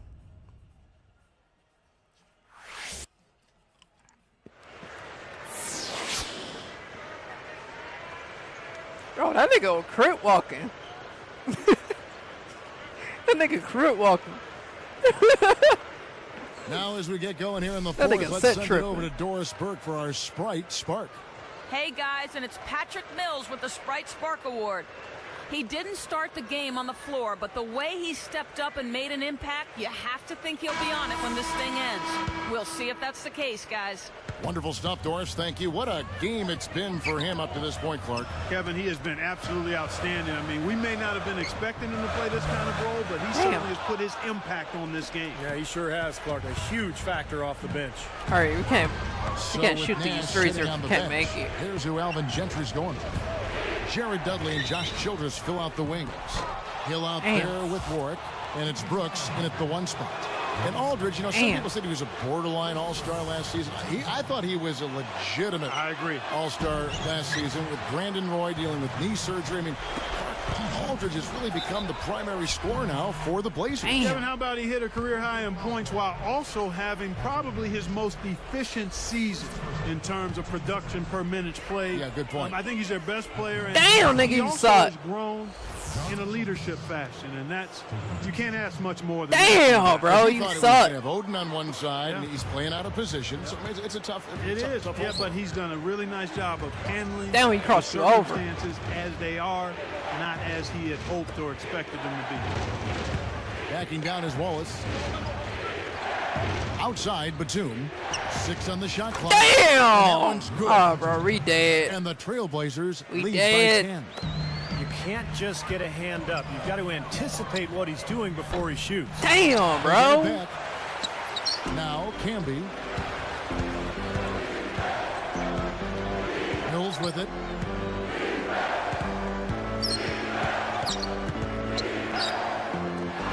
Outside, Batum. The reaction was so quick and crept And he flushes Bitch. it through. Right slam cam with the replay. Come on now, I didn't see. Can you believe that finish? Boy, a little bit of flair and flavor at the end of it. Oh, that'll be a fan favorite, all right. That was not your average typical dunk. You know, for the Suns last season at U.S. Airways Center, 23-18 was the record at home, still above 500, but of course not the kind of mark they've been used to setting there in the past. Here's what Phoenix has got going on right now. Gortat has come in for Hakeem Warwick. And it's Carter in for Grant Hill. Steve, that record of 23-18, that was their worst in the last 7 seasons at home. Now, things may get worse before they get better for Phoenix because they've got some older players. This is a franchise that's got some difficult decisions to make. And it's also a franchise that is very accustomed to winning. Damn, bro. One of the all-time leaders in winning percentage in the NBA. Well, that's a quality look there. The defense a bit late. And 2 straight now from long range, putting up points in a hurry, Clark. Trailblazers leading by 8. Here's Felton. Again, the Trailblazers good for 2. Now, the offensive efficiency has been really important. I think that's been the difference. Well, you know, I think it's pretty simplistic, but it does oftentimes come down to this, making shots. And that's what they've done. And here's Brooks from outside. Damn, Portland grabs the bro. miss. I think he's just got to compose himself, gather himself. He may be trying a little too hard out there. Let it flow, let it happen. Don't force it. Oden, Gortat covering.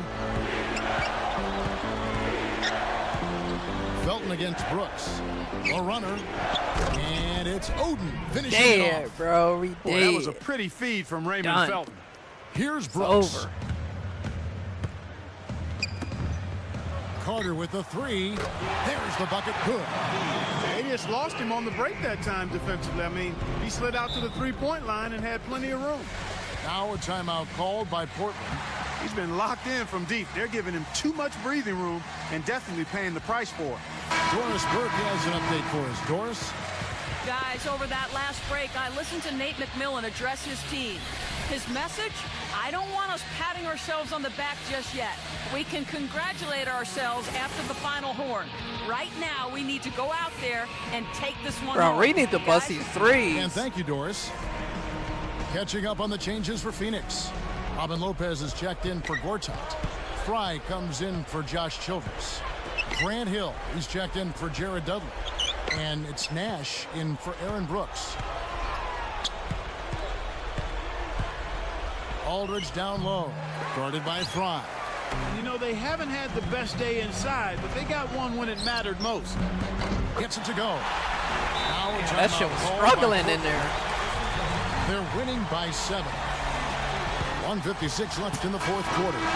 Come on, bro. We gotta bust these threes, man. We gotta get these threes. Trailblazers also changing it up. Oden comes in for Gotta get Marcus these Camby, threesies in. and it's Wallace in for Luke Babbitt. Here's Felton. Damn. And Damn. the basket on the assist by Felton. 15 points for Aldridge. You know, down there in the low post is where you really want to create a lot of your offense. Bitch. The shot's good from Carter. Well, with the defense, Get these recovering threes in. into the Get lane, these you got a threes in. wide open shooter at the three-point line. Pass to Aldridge. Working on Fry. Fades back. Damn, Marcus bro. Aldridge again. Aldridge has got 11 in the second half. Now, these are the kinds of shots he feels so comfortable with. Carter, he's covered by Roy. Three. Damn, bro.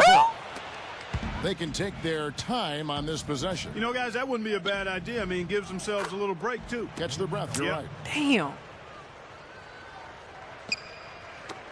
A minute 20 left in the fourth. No. He passes it to Carter. And they call. Bro, that's goaltending, bro. And defensively, you've got to try to keep the ball on the perimeter. Yeah, he's not going to miss those, not often anyway. The defense has to muscle up and deny him that position to have a chance. Roy against Carter. Bro, Passes get it your to man. Damn, you left him open. Wallace outside. And it's Carter picking him up. Layup off the pick. Man, this is some bullshit, And Wallace finishes bro. inside. Damn. Another bucket. And All they we are had to just do is pulling just away make here these now. threes, bro. Yep, no That's doubt all. about it. They're sprinting to the finish line. And the Damn, Suns bro. miss again. Clark, they're this close to putting it away. Yeah, and they don't need to do anything to reinvent the wheel here. I mean, just take Man, time we off the slipping, clock bro. and We squeeze the orange. slipping. Don't turn it over. Damn, man, he Oden can cross inside. you over. Defended by Nash. Shoots. And there's the rejection. Guys, no real chance for them to come back now. Nope, this one is sealed and delivered. Damn, bro, he done broke his back. Forget about this one. Move on to the next game. And you got to try to get better at practice. And stolen Bitch. by Nash. Looking to get it going. And he cruises to the hoop for the layup. And that steal really triggered the fast break. Nice play. Hey, you're right, and the break itself may have been even better. Here comes Damn. Raymond Felton. And an intentional foul right there. We've got 13 seconds left in the game. And so they choose to intentionally foul. Good on the first, and that makes it a Damn. 7-point lead. Perfect from the line, and it's an 8-point Damn. ball game. And the Suns Fuck call it, man. time. We lost this one. They're trailing by 8. 12 seconds left in the fourth quarter. Here's Nash. Fuck it. I'm about to The bust three this three. ball. Fuck it. Buries it from outside. 8 seconds left in the fourth quarter. And now we've got the intentional foul. Man, you ain't have to do that. Sinks the first one, You and ain't that have to do increases that, their lead bro. to 6.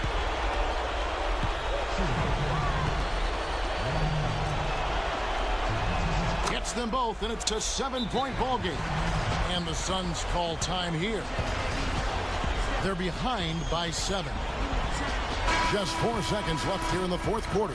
You ain't have to do that. Here's Nash.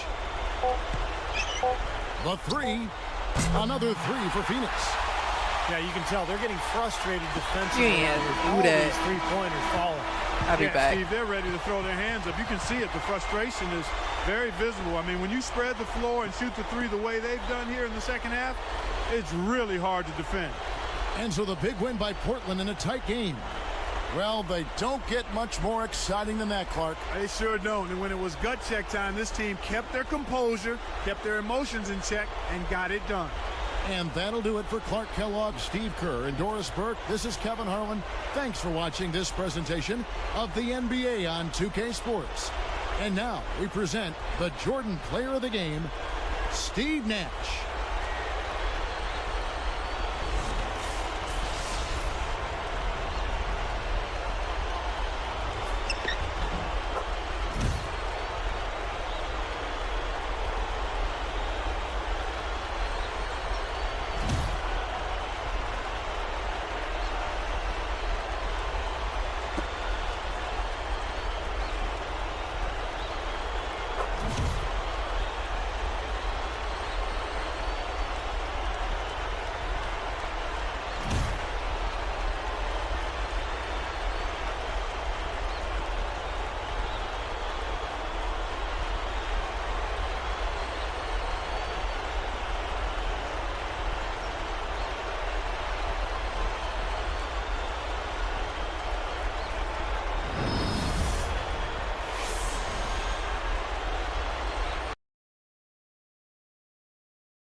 All right, who we got to fix next?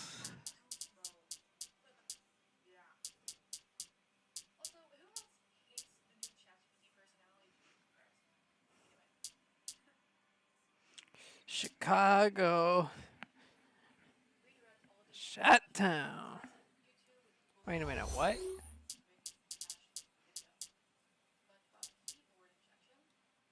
Oh, we gotta face OKC.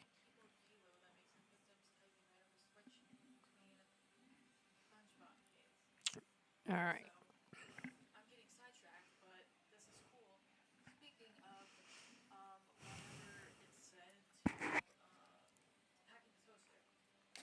This is the NBA on 2K Sports. Welcome, fans.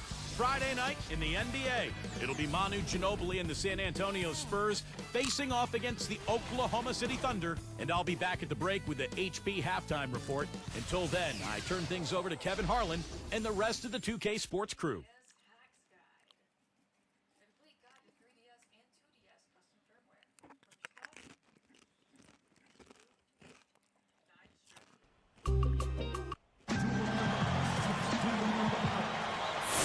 Thanks for joining us as we bring you this presentation of the NBA on 2K Sports, along with Doris Burke, Clark Kellogg, and Steve Kerr.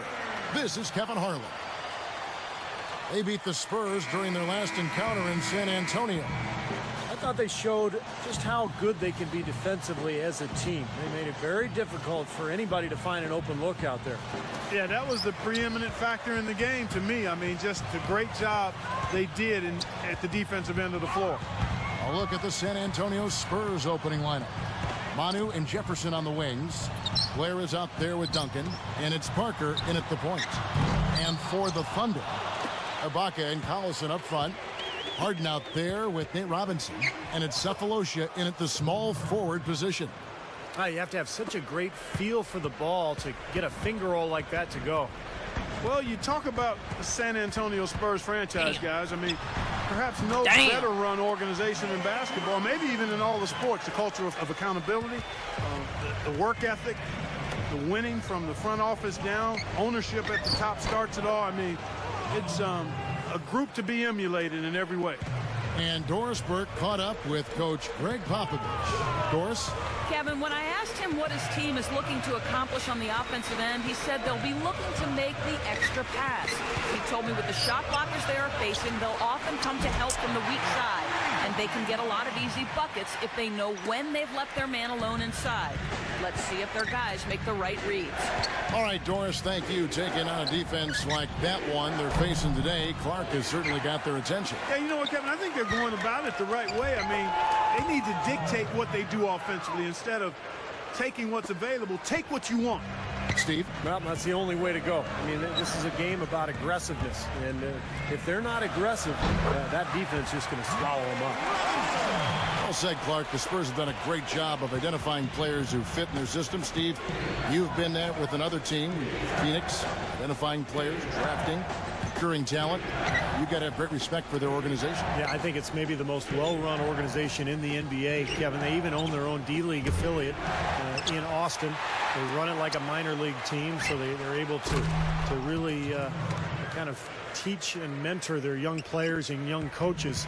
A fantastic organization. Parker is tagged with the reach. That's his first foul. And the Thunder with some changes. Mullins is checked in, and Kevin Durant is subbed in for Thabo Cephalosha. And a switcher also for San Antonio. Quinn's checked in.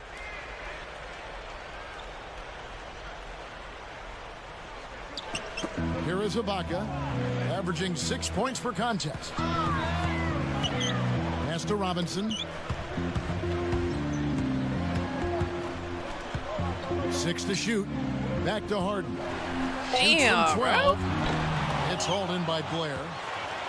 Blair's got 3 rebounds now in this one. You know, I thought for DeJuan Blair in the Spurs' first-round series against the Grizzlies, it was doubly tough. He struggled with the Grizzlies' front line and saw his minutes really shrink. Get him. Get him. Outside Durant. Get him. Here's Harden on the Damn, wing. man. Y'all left the Not a nigga good performance open. from him in that loss to Orlando. And for DeJuan Blair in that series, Steve, do you think it was a bad matchup with him on Zach Randolph? Well, I think Pop was looking for a little more length on Zach. So he went with Splitter and Duncan. And I think also San Antonio needed scoring. And they struggled to score against Memphis, so they went to Matt Bonner for the shooting range. But remember, Blair had an excellent regular season. It was surprising to see the fact that he was really relegated to the bench during that series. Now, here is Robinson, averaging 9 points per contest. And so he draws the foul on the shot on trip to the line to shoot 2. And, one of the reasons Oklahoma City traded for Kendrick Perkins last season was it allowed them to slide Serge Ibaka to the starting power forward role. And he's ready. A long, athletic defender at 6'10". He's a really good player. Nick Collison's checked in for Oklahoma City. Maynard comes in for Nate Robinson. And he makes both free throws. Speaking of Serge Ibaka, he picked up the game late in life, and he's still developing his awareness, certainly on offense. Yeah, I think you'd have to call him a raw prospect offensively. And that being said, Kevin, he's got pretty good form on that jump shot, and it does go in. So he's got a nice foundation to build on. Out of bounds, and they'll keep possession.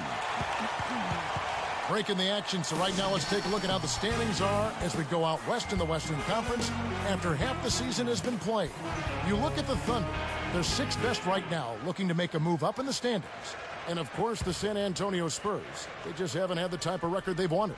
When I look at San Antonio, they've experienced a sort of worst case Damn, bro, that nigga Nothing has suck. worked out for him. Yeah, you're right about that, Clark. I mean, the expectations were definitely higher than where they are right now. And given what we thought they had talent-wise, it's kind of hard to believe they are where they are right now. Well, that was not an easy play, but he made it look routine. Shots good by Neal. Well, that's the problem. You turn the ball over, and your defense just isn't set up at the other end. And sometimes when it happens that way, it almost feels like a 4-point bucket. Here's Maynard. Pope loose. Here's Durant on the mark from 16 feet out. Good basketball instincts on display there, making it happen. Ginobili dishes to Neal. That falls. Nice feed that time for Manu Ginobili. That's a case there, Kevin, of him making a pass to a spot, and then he let his teammate run right into it. Well executed. Money shot. Durant, no good. Boy, surprised to see that one stay out. Me too, Steve. I mean, those are ones that usually go down for sure. Count the bucket. 15 seconds left to play in the first quarter. Bitch. And they're on the break. Here's Neal. Bitch. Replay Bitch. here. Sprite Slam Cam showing it once more. Come on now, I didn't see. Can you believe that finish? Boy, a little bit of flair and flavor at the end of it. Oh, that'll be a fan favorite, all right. That was not your average typical dunk. With 1 on the clock. No good trying to beat the buzzer. Oh, we've seen some great shots in the first quarter. No shortage of offense. Out here. Spurs out in front. They lead by 9.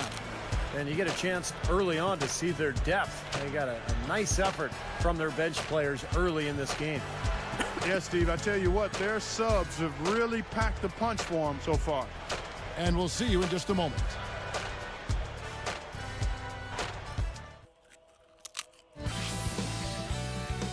Coming up next Thursday night, the New York Knicks go on the road to battle the Boston Celtics. It's 2 Atlantic Division rivals. Do not miss it.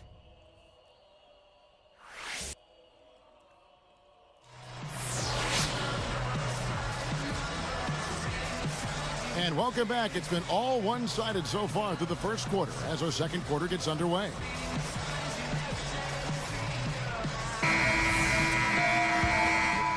Here's Quinn. 9-point game. Well, the Thunder have one heck of a home court advantage here in Oklahoma City. I mean, they don't call it Loud City for nothing. And a chance here presented by Gatorade to see who's on the floor. All fueled up and ready to go for the start of the second quarter. So the Thunder 5 right now. We've got Maynard. Durant is out there with Ibaka. And there's Daquan Cook, and it's Mullins in at the pivot spot, manning the middle.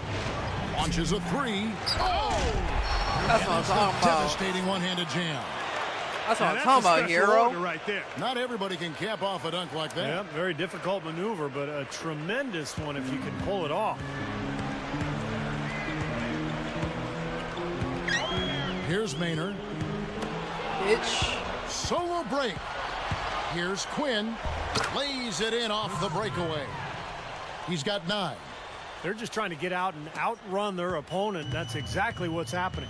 And I like the way the game plan is working quite nicely right now. I mean, they're Bitch. running right by him and racking up a bunch of fast break points. Up and in on the layup. Well, you've got to get Fire, the ball nigga. out of his hands, bring an extra defender, and force somebody else to beat you. I agree with you. Make him give it up. Mark for the Thunder last season 30-11 on their home floor, but this crowd has been packing the building even when they had the 4th worst record in the NBA. Well, Oklahoma City is a one-sport town, a one-team town, Kevin. The only major sports team there, and the fans so passionate there, and they're very fortunate to have a talented young club to follow and to support. And it's going to be very interesting to see how this team develops over the next few years. They've got a great home court advantage. So both teams making some changes here.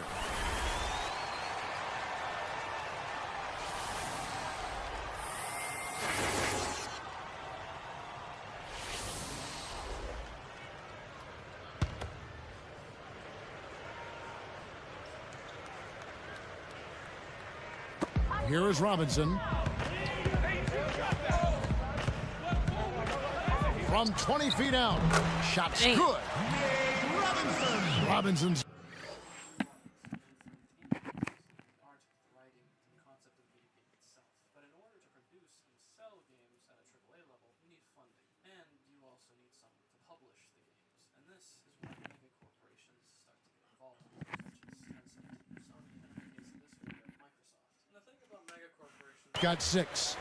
Well, they've done a lot of their damage from mid-range here, guys. I mean, knocking down those shots with regularity. Yeah, how about 8 of their last 10 points, guys, coming off that mid-range area jump shot. So shows you don't have to be at the rim to score. Thunder trailing by 11.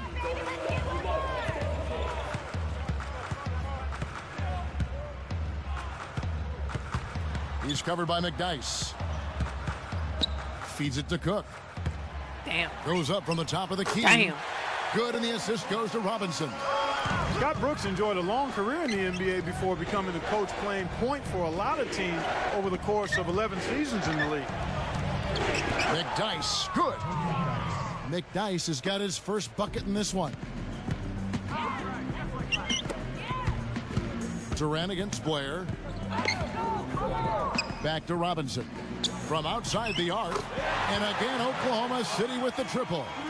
Going back to Brooks. Even won a title, Steve, with the 94 Rockets. Yeah, he was a tough player. One of those guys who pick you up full court, 94 feet, defend and scrap and claw for everything.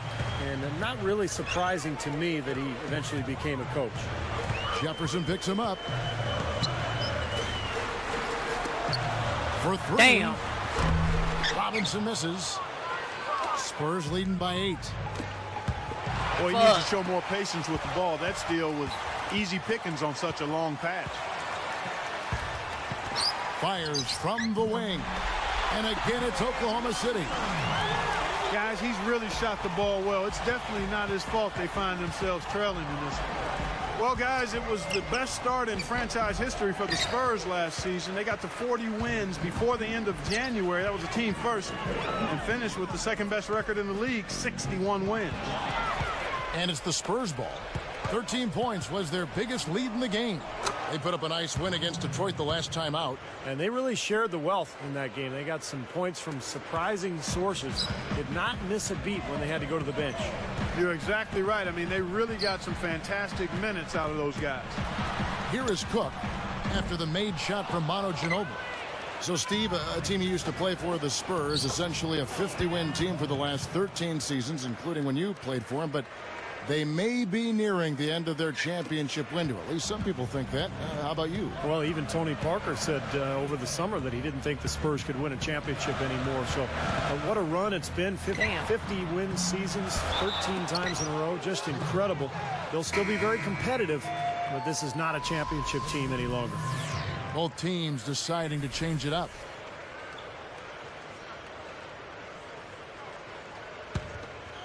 Here's Ginobili. He picked up 21 points in their last win against Detroit. Quinn kicks to Duncan. A stupendous finish in traffic. Duncan's got his second basket of the Killing night. him, bro. Offensively, just hammering away in the Killing paint. him. And that's 10 straight points inside, too. Cephalosha passes What's to up with Harden. this damn sex music? 5 to shoot.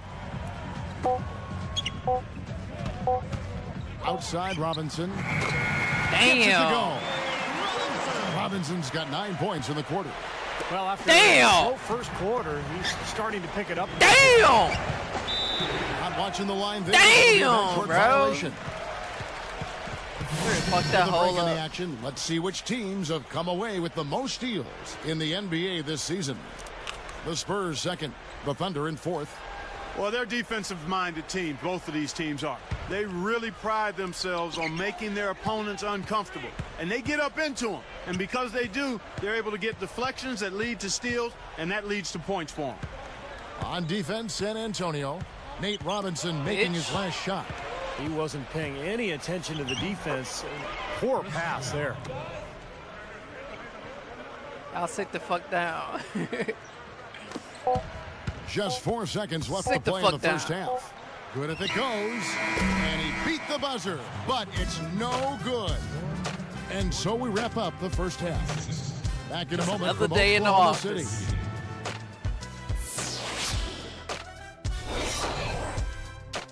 Welcome, everyone, to our presentation of HP at the Half, the NBA, right into the meat and potatoes of its season. Who's hungry? San Antonio on top against Oklahoma City. They're getting after it on the offensive boards, making plays with sheer energy. Certainly an impressive start by Manu Ginobili. He's got 8 points and also sharing it around with a few assists. And for the Thunder, it's been all hustle. They've done all the little things, made all the hustle plays, and that's been the difference. Nate Robinson's been doing his thing. He's got 13 points. Fuck this nigga, bro. The Pacers in Indianapolis losing to the Bucks. Came close, but just didn't have enough to pull it out. It was Danny Green.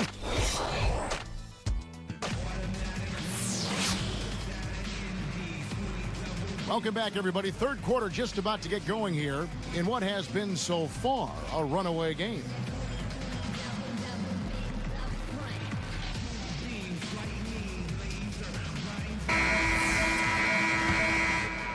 Here's Parker. Look, I mean, the Thunder 2 seasons ago managed to give the Lakers a run for their money in the first round, but in this last season's playoffs, they put the league on notice that their sights were and are much higher. Here's who Greg Popovich is starting in the second half. Jefferson and Duncan making up the forwards. Parker and Manu are the backcourt, and it's Blair in at the 5, roaming the paint. John Man, bro. 18 feet away. And Damn. Serge Ibaka, the bucket on the assist by Robinson.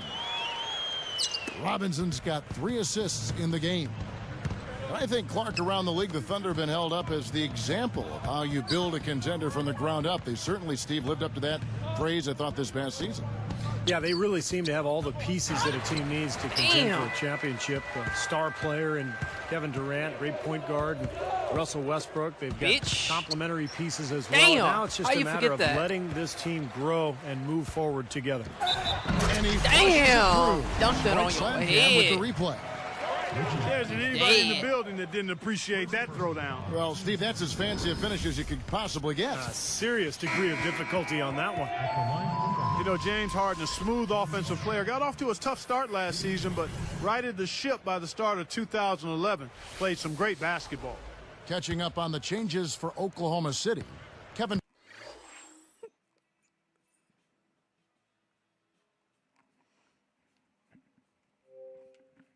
Durant's checked in for Collison. And Daquan Cooks subbed in for Thabo Cephalosha. And a switcher also for San Antonio. Gary Neal's checked in for Tony Parker. And Harden Clark, a gifted score. To start his career, he'd come off the bench for the Thunder. With Steve Cephalosha, the stopper in the starting unit. Yeah, but I think long-term, eventually you're going to see Harden become the starter in Oklahoma City. He's a terrific scorer. He's also probably a better playmaker than anybody else Alright, on I'm the gonna take a team. bait. So they're I going to be able gotta to run some offense potty. through Harden. And as he expands and develops his game, he's got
All right.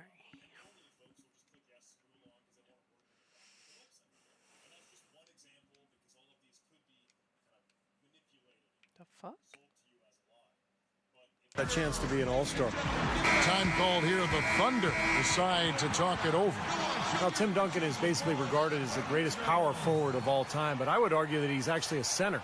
But, of course, since he came into the league playing next to David Robinson, he was referred to as a power forward, and I guess that's the position he wants to be called. Here's Robinson. 13 points in the game. Passes it to Durant. Gets a look. And again, Oklahoma City, no good.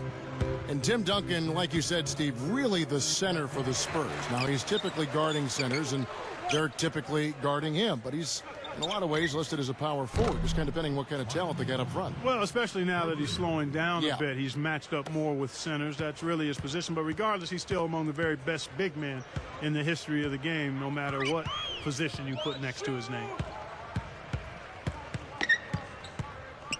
Outside, Robinson pulls from the top of the key.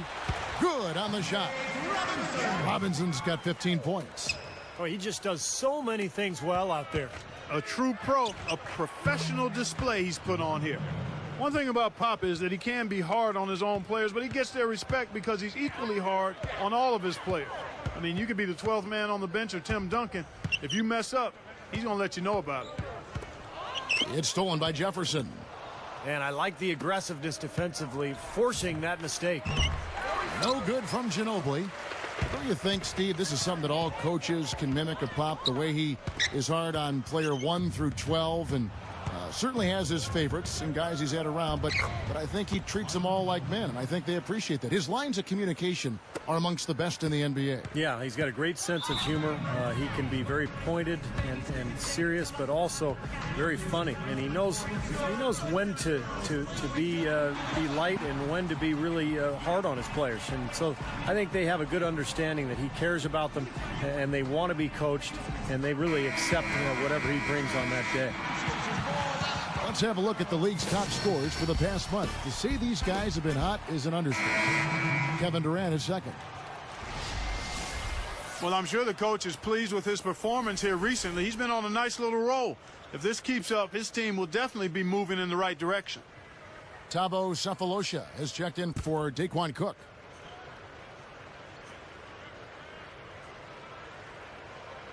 Here is Harden. He's got 7. Robinson kicks to Durant. Outside for Robinson. From 20 feet out. That's good. And a nice assist from Durant. Durant's got his 3rd assist on the night. You know, fellas, this Oklahoma City team is built the right way. I mean, it's been done with patience through the draft. I mean, you've got to have some good fortune there when you're talking about the draft. The money's been spent wisely. And now I think they're starting to approach the finished product, a team capable of winning NBA titles for years to come. Certainly they'll be contending for them, you would think. Sure. The defense left him just a little window to get through, and he just ducked in for the layup. Terrific job. And for the Thunder, they've been a team that has preached defense first. And with the addition of Kendrick Perkins, that certainly adds now to a big, athletic, and physical, tough team up front. And really from top to bottom, Steve. Yeah, and they've got a nice bench, too, Kevin. There's not a whole lot lacking on this roster. But what they have to do is improve from within. Last year, I thought they were exposed in the playoffs. They didn't get great shots. They didn't look fluid offensively. Those are areas that they can improve upon. Thunder trailing by 15. And he bangs it home with one All hand. right, bro. Fuck No, this I'm not nigga, big bro. on fancy. Hey, Fuck if you this can nigga. make it happen, make it happen. Effective is what's important. Doesn't matter how you get the points, right, Clark? That's As right. long as you get them, Steve. Fuck Put this him in the nigga. hole. 2-2-2. Yeah, exactly right. Just get it done. And here comes Robinson. 17 points in the game. Harden with it. Screen by Ibaka. Harden dishes to Durant. And there's another one for the Thunder. It's been all about ball movement here. Great passing. Yeah, anytime you've got an unselfish team, the ball will find the open player. And here are the Thunder now. Down by 15. Last game matched up with the Magic. A tough loss there. Yeah, and their shooting percentage as a team was just awful. They started out slowly. It seemed like it just spread through the whole team. Nobody could make a shot. And people lost confidence, too. I mean, that's what jumped out at me, Steve. The ball became kind of a hot potato. Bro. Nobody wanted to take the next shot. Sucked. Here's Robinson. Taken away. 3 seconds left. Damn, bro, you suck. Well, through 3/4 of play, down double digits, it may be difficult to overcome. It's been one outstanding game from Manu Ginobili.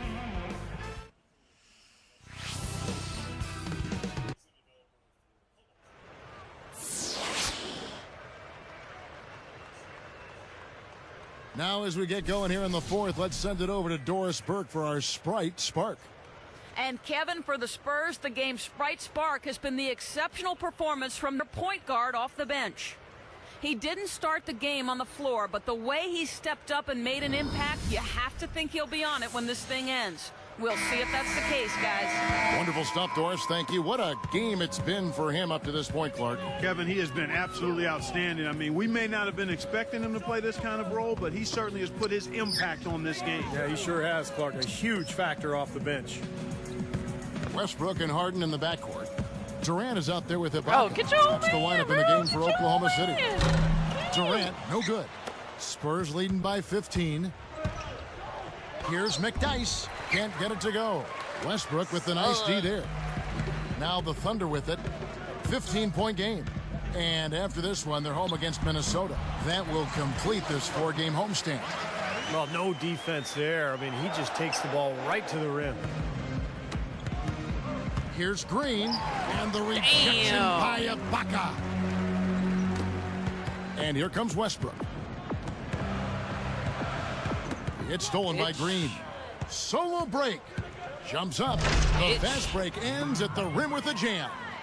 Well, they really look to run immediately after that turnover. Well, that's how you cash in. You don't want to waste any time after the turnover. Go at it right away. Now a timeout called by Oklahoma City. And, you know, the Spurs decided prior to the last season that their best chance to be successful was to go up tempo. They knew they didn't have the inside play that they did in past years, so they played a very fast pace and used their three-point shooting to their advantage. And let's get this update now from Doris Burke, who's across the way on the sideline. Over the last break, Kevin, I got a chance to hear what Scott Brooks said to his team. The only thing he addressed, the turnover situation, telling his guys, we simply can't survive if you don't handle the ball properly. Slow it down and make smarter decisions. Let's see if they can do it, guys. We talk about the Spurs game planning for the Lakers, Steve. I guess you want to spread the floor against that big front line of Los Angeles, and of course a major quickness advantage again, sir. at the point guard. Try again, sir. Well, you try to play to your strengths, Try Kevin. again. And basically, Tony Parker looked to attack in transition. I mean, even when the numbers were against him, he's so good at putting defenses on their heels. The other players ran to the three-point line, and if Parker got bottled up, he had a kick out. If the ball wasn't stopped, he slithered his way to the basket. And here are the Thunder now, after the made shot from Manu Ginobili. Try Goes again, right sir. up, and it's good on the assist by Parker. 20 points for Ginobili. He's put on an offensive clinic. They've got to deny him the ball. Yeah, and if that fails, then double him, Steve. I mean, they can't allow him to continue to hurt him like this. Here's Vaden. Off target with his three. They continue to pull down misses, and that's how they're maintaining this lead. Yeah, well, one and done is the recipe for continuing to hold on to a lead. You don't want to let the other team back in it by giving them extra possession. You know, the Thunder guys showed their talent in the playoffs last season. I think that devastating loss to Dallas in Game 4 of the conference finals was where they finally kind of caved in. Here's what San Antonio's going with right now. Splitters checked in for Blair. Green comes in for Manu Ginobili.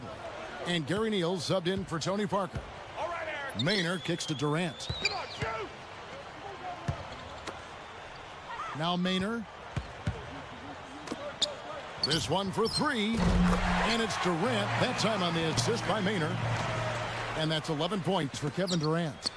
And Clark, you mentioned Game 4 of that Oklahoma City-Dallas series. A 15-point lead for the Thunder with 5 minutes left in the game. Dallas came back and forced overtime. And I remember the Thunder's incredible fans, even amidst the most heartbreaking loss of the season. They were chanting OKC, OKC till the bitter end. They have diehard support there in Oklahoma City. Thabo Sefolosha is checked in for the Thunder. Thabo Sefolosha.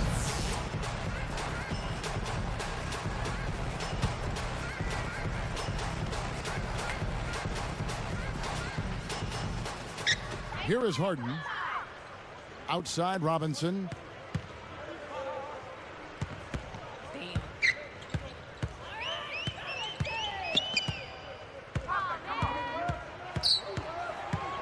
Shot clock at 6. Here's Sefolosha. Kept alive. Ibaka. And here's Harden. Here's the 3. The rebound by the Spurs. Anderson's got 4 rebounds in this game. Here's McDyess. You know, when you look at cable and video games, the internet now with smartphones as well, it's pretty amazing how much more accessible the game is to fans than it was back when I played in the days of hot pants. Damn. Only question there was who was going to finish it. Easy, fast break. Yeah, you know what? And I think they made the right call there, Steve.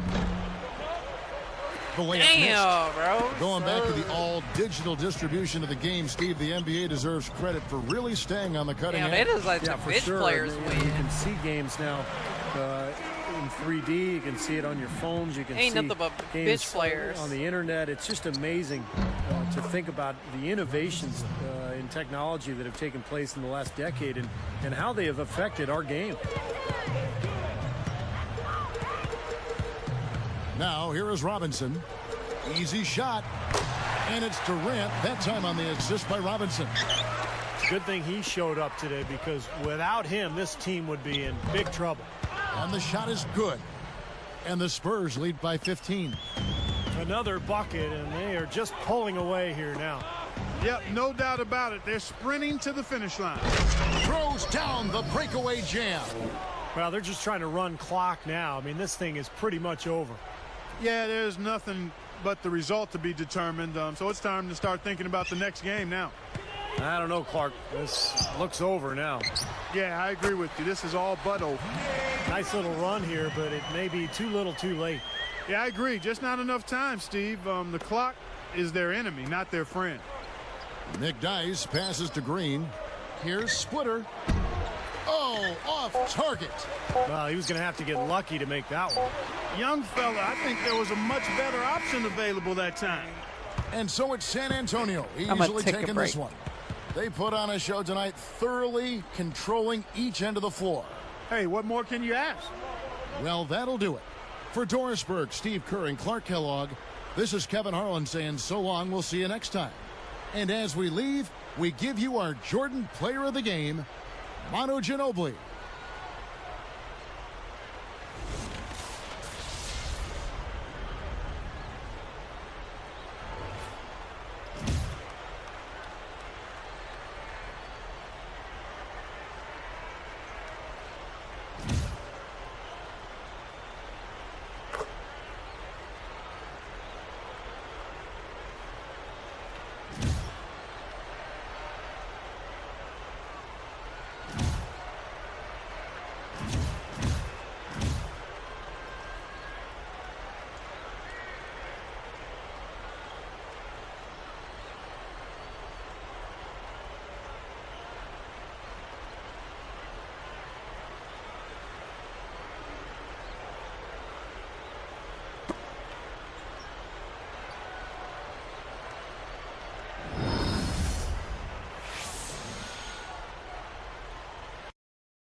Damn, they gotta fix the Bulls. Fix the Bulls.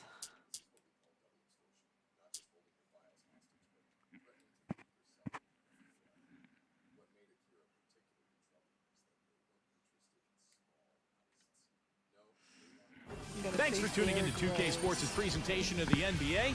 I'm Damon Bruce. It's Saturday Night Basketball. It'll be Derrick Rose and the Chicago Bulls facing off against Manu Ginobili and the San Antonio Spurs. And now off to AT&T Center with our crew of Kevin, Clark, and Steve, who are ready to call the game.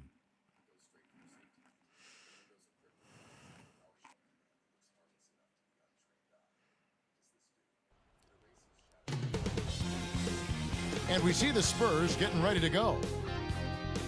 Saturday night in the NBA, Kevin Harlan here with Steve Kerr and Clark Kellogg. Doris Burke from the sidelines will be reporting all night long here on 2K Sports. The crowd here in anticipation of their home team Spurs in an interconference battle here at the AT&T Center in San Antonio. They beat the Bulls during their last encounter in Chicago. And the thing that may have won the game for them, I think, was their shot blocking. I mean, they really caused havoc in that paint area. You know what happens when your shot is being rejected on a regular basis? You start looking around. Damn! And then you become hesitant. And Sorry. you don't flow confidently with your shot. And that becomes a problem over time. Let's I check felt out the Chicago's starting vibrations. lineup presented by State Farm. Rose and Dang on the floor. Taj Gibson is out there with Carlos Boozer, and it's Korver in at the 2 guard. And for San Antonio, Manu and Jefferson on the wings. Blair is out there with Duncan, and it's Parker in at the point. A little slow on the defensive rotation there. Here's Rose, averaging 29 points per contest. Well, I like what the Bulls have done the last couple of years. They've really put a nice team together. Carlos Boozer, a great scorer and rebounder down on the block, but he has helped defensively with his teammates, and they really seem to work well together on that front line. A moment to check in with Doris Burke. Doris? Well, Kevin, Tom Thibodeau gave me a few minutes to catch up with him. He said the key to this game was simple, telling me everything for us starts on the defensive end. If we can't get it done defensively, we're not going to get it done, period. He was pretty emphatic about that, as you can tell, guys. Thanks, Doris. Well, guys, give us your thoughts on that. Well, you know what? I think the game plan for a lot of teams, really good teams, starts with good D. So it's pretty much what I expected to hear. And for this club, that's the way it should be. I mean, they need to send a message defensively right away. When you take it to your opponents on the defensive end of the floor, it sets the tone early. Boozer, Steve, surrounded by a cadre of long. Damn, what the fuck happened? bigs and, Clark, that can focus now him on providing muscle. Yeah, exactly. It gives him a chance to do his job and to play the role carved out for him. And, right now, scoring and rebounding, that's where he makes his way. You pair him with defenders and shot blockers. It's all good. That's a pretty strong combination, Kevin. It is, you're right. It's up, and that one's good. Parker. It's all Parker's good. got his first 2 points. Several lead changes going on here in the early portion of this game. Yeah, but neither team really able to jump ahead. Yeah, 5 times already the lead has changed. Dang can't get it to go. And here's Duncan, averaging 10 points per contest. Boy, it really had to be deflating for the Spurs after winning 61 games in the regular season to be bounced out of the playoffs by the Grizzlies in the first round. And it raised some interesting and difficult questions for them moving forward. Here's Blair. Damn, man, you suck. Tough loss coming against the Rockets in the last game they played. And a big key to the loss to me was how poorly they shot their free throws. They just didn't make the most of their opportunities at the line. They sure didn't. I'm not sure if it was a lack of concentration or confidence or a combination of the two, but they never looked settled at the strike. Goes up. Damn! I suppose that Just wasn't swung the Sprite wide cam. open for him there. Easy shot. Yeah, for sure. I mean, they didn't put up any resistance at all. Fuck. Going back, Clark, to that first round upset, the second time an 8th seed has ever won in a 7-game series. And Spurs were thoroughly outplayed, Steve, by the Memphis Grizzlies. Zach Randolph, Marc Gasol. What a collection Grizzlies got by him. Yeah, that didn't feel like an 8th seed, did it? I mean, Randolph and Gasol so dominant in the front court. And then I thought Memphis's defense was really good, too. But the Spurs, as well as they played the regular season, just didn't have it in the playoffs. I think they needed an infusion of some young talent there in San Antonio. And the first time out of the game called for Chicago. And Richard Jefferson coming off of a year last season where he started out strong, but he really didn't keep up the pace, and his consistency slipped as the season went on. C.J. Watson, he's checked in for Chicago. Pargo comes in for Derrick Rose. Here's Dang. 11 points for him in that last game against Houston. And Boozer backs in. Fader on the way, and it's good off the glass. Boozer's got 8 points. Back to that production dip by Jefferson, around 15 points in November, down to 9 or 10 at the end of the year. Yeah, it's hard to put my finger on exactly what happened there, but clearly the numbers do indicate there was a big drop-off, and it carried over into the playoffs as well. The scoring really dropped in that series against the Grizzlies. And Duncan with the basket on the assist by Jefferson. Duncan's got his first basket of the night. Here is Watson. He's covered by Ginobili. Here's Pargo. 11 points last game. Dishes it to Boozer. 6 to shoot. With the fadeaway. The shot is off. So the Spurs will take it the other way. They want to keep rolling here following the win against the Thunder. It's hard to put a finger on what they did best offensively, guys, because they did so many things well in that game. Yeah, they sure did. I mean, what jumped out at me most was their communication. I mean, they were really talking to each other. Damn. Everybody was doing it. They were on the same page, clearly. Now, a second chance sometimes make a huge difference in a game like this. Outside, Ginobili. Damn, bro. Got it off in time, but it's no good. The first quarter all wrapped up, and it's been an exciting game so far. It's the Bulls leading by 3. And you could see early on, guys, they were going to go inside and try to establish their offense in the paint area. That's exactly what they've done. And I think that's exactly where they should continue to attack moving forward, Steve. And we'll see you in just a moment.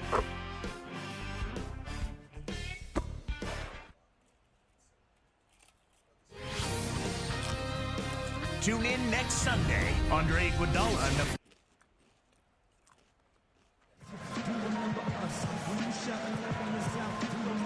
And off we go. A close game now starting the second quarter.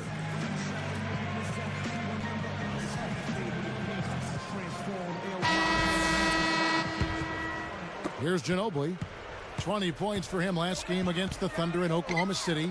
You know, the Bulls were a tough team while traveling last season and ended up with the second most road wins in the Eastern Conference, trailing only the Miami Heat. All fueled up and ready to go. Let's reset the lineups courtesy of Gatorade as the second quarter gets going. On the court for San Antonio. Ginobili out there with Gary Neal. Then there's McNice. Then there's Blair. And it's Anderson in at the small forward. Start talking about the Bulls on the road. They got those 26 road wins by, I think, getting really tough. Bro, Well, such you a gotta good be rebounding fucking kidding team, me. guys. And when you rebound on the road, it gives you a chance to win. Rose kicks to Thomas. It's good. This time the assist from Rose. Thomas got his first points in this one. Boy, they've done a lot of their damage from mid-range here, guys. I mean, knocking down those shots with regularity. Yeah, how about 8 of their last 10 points, guys, coming off that mid-range area jump shot. So shows you don't have to be at the rim to score. Fades away. Once again off the mark by San Antonio. After coming over from the Celtics, Tom Thibodeau has really brought his brand of defense over to the Bulls. I mean, you've seen it. Hard to argue with the results. He was just what the Bulls were looking for in a new head coach. Guys, that time he went for the fancy finish for us there, man. That was sweet. Watson up top, defended by Anderson.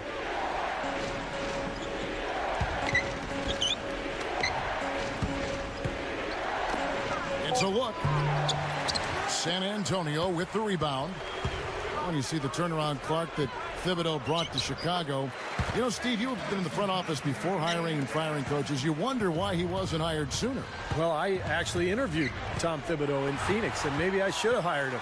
He's a phenomenal coach, did a great job with Chicago, and I think that roster is perfectly suited for his style. Thibodeau, very defensive-minded, and he's got a lot of great defenders on that Chicago team. Rose kicks to Watson. Back to Rose. Fires from the corner. And there's Dang. That's good on the assist by Rose. 6 points for Luol Deng. I'll tell you what, right now, that mid-range jumper serving them well. Yes, it is, guys. That's 6 of their last 10 points coming from that mid-range area. Time called here. The Bulls decide to talk it over. You know, it's interesting with the Spurs how good they've been. They just don't get a lot of attention. You know, their games don't always draw in big TV ratings, but year after year, they seem to just fly under the radar. That's tipped. It's stolen by Jefferson. Great defensive work right there. The quick hands lead to the turnover. As soon as they force that turnover, they really attack the rim. I like that. Yeah, I agree with you. I thought that was the highlight of the sequence. Chicago leading. So, Clark, when you look at the Spurs, why is it, do you think, that they haven't captured the imagination of some fans? Well, I mean, most casual fans and even some of the more ardent, rabid fans are more intrigued and excited by much more flat. And I'm talking nationally now, not locally, but nationally. Oh, yeah, exactly right. So that's what I'm saying, that those folks tend to get hung up and enamored with the highlights and the real high-profile type stars. And quite honestly, it just doesn't sell as much across the country. But for those of us who enjoy basketball, know basketball, appreciate all the work that goes into it. Model franchise and one of the outstanding sports franchises. Try again, motherfucker. Sports, in my opinion. Well said. Try again, motherfucker. Here's Rose. He's coming off a 31-point game against the Rockets in Houston. Kicks it to Korver. Fires for 3. It's good. Damn. This time the assist from Rose. Bro, come on with the Rose sound time. has got 3 Oh, assists shit, tonight. bro. You look at how they've been scoring the basketball, and it's really fun to watch them because all the baskets are lame coming ass. off assists. Well, keep that in mind. I mean, they're a much more efficient team when they make that extra pass. When they get in trouble, it's when they're taking quick shots. Here's what Chicago's going with right now. Carlos Boozer's checked in for Thomas. Watson comes in for Rasul Butler. And it's Pargo in for Derrick Rose. And here's Watson, averaging 6 points per contest. Korver. I'll tell you what, he'll Y'all be left that quite nigga open. contented to sit out there beyond the arc and knock down shot after shot if they're going to play defense like that. Tighten it up out there. And a chance to go for the 2-for-1. Well, we'll see if they can do that. Here's Pargo, guarded by Green. Here's Watson, again Chicago. Oh, and their offense scorching now, red hot. They've really turned it on. I don't think they can play any better, guys. I mean, they are just making it look easy out there. Neal passes to Bonner. Outside for Jefferson. Well, he saw that kick out coming and really anticipated the play before it happened. Shots good by Pargo. This has been an offensive explosion. This is guys. a They are fucking on fire. catastrophe, How bro. about a volcanic eruption, a flash fire? And defensively, I mean, your guess is as good as mine. They just hope that they cool off at some point. That's good. He has 5. With 2 seconds left, and the Bulls tack on 2 more.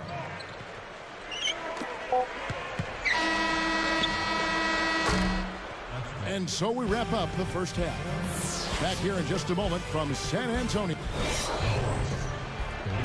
And welcome everyone to the at Phillips Arena, the Hawks with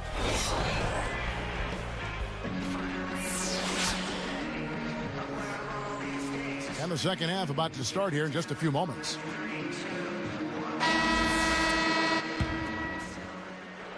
Spurs trail by 9. You know, seeing the Bulls here, they were just absolutely terrific against the Western Conference last year, and I don't think that should be a surprise at all. So for Chicago right now, Rose and Dang on the floor. Taj Gibson is out there with Carlos Boozer, and it's Korver in at the 2. Jacks up a 3. Damn, And there's Dang. bro. That's good on the assist by Rose. Rose has got 6 assists now in the game. Not to mention the Bulls in the West, Steve, they were 23-7 against the conference. Very good numbers. That was the best mark of any team in the East. 3 more wins than the Heat, who came in second with 20. You look at Tim Duncan, such a great leader. Not an in-your-face vocal guy, but very quiet, confident, and a guy whose teammates really respect. Parker with the steal. Foul call that time on the way up. That'll give him 2 chances at the free throw line here.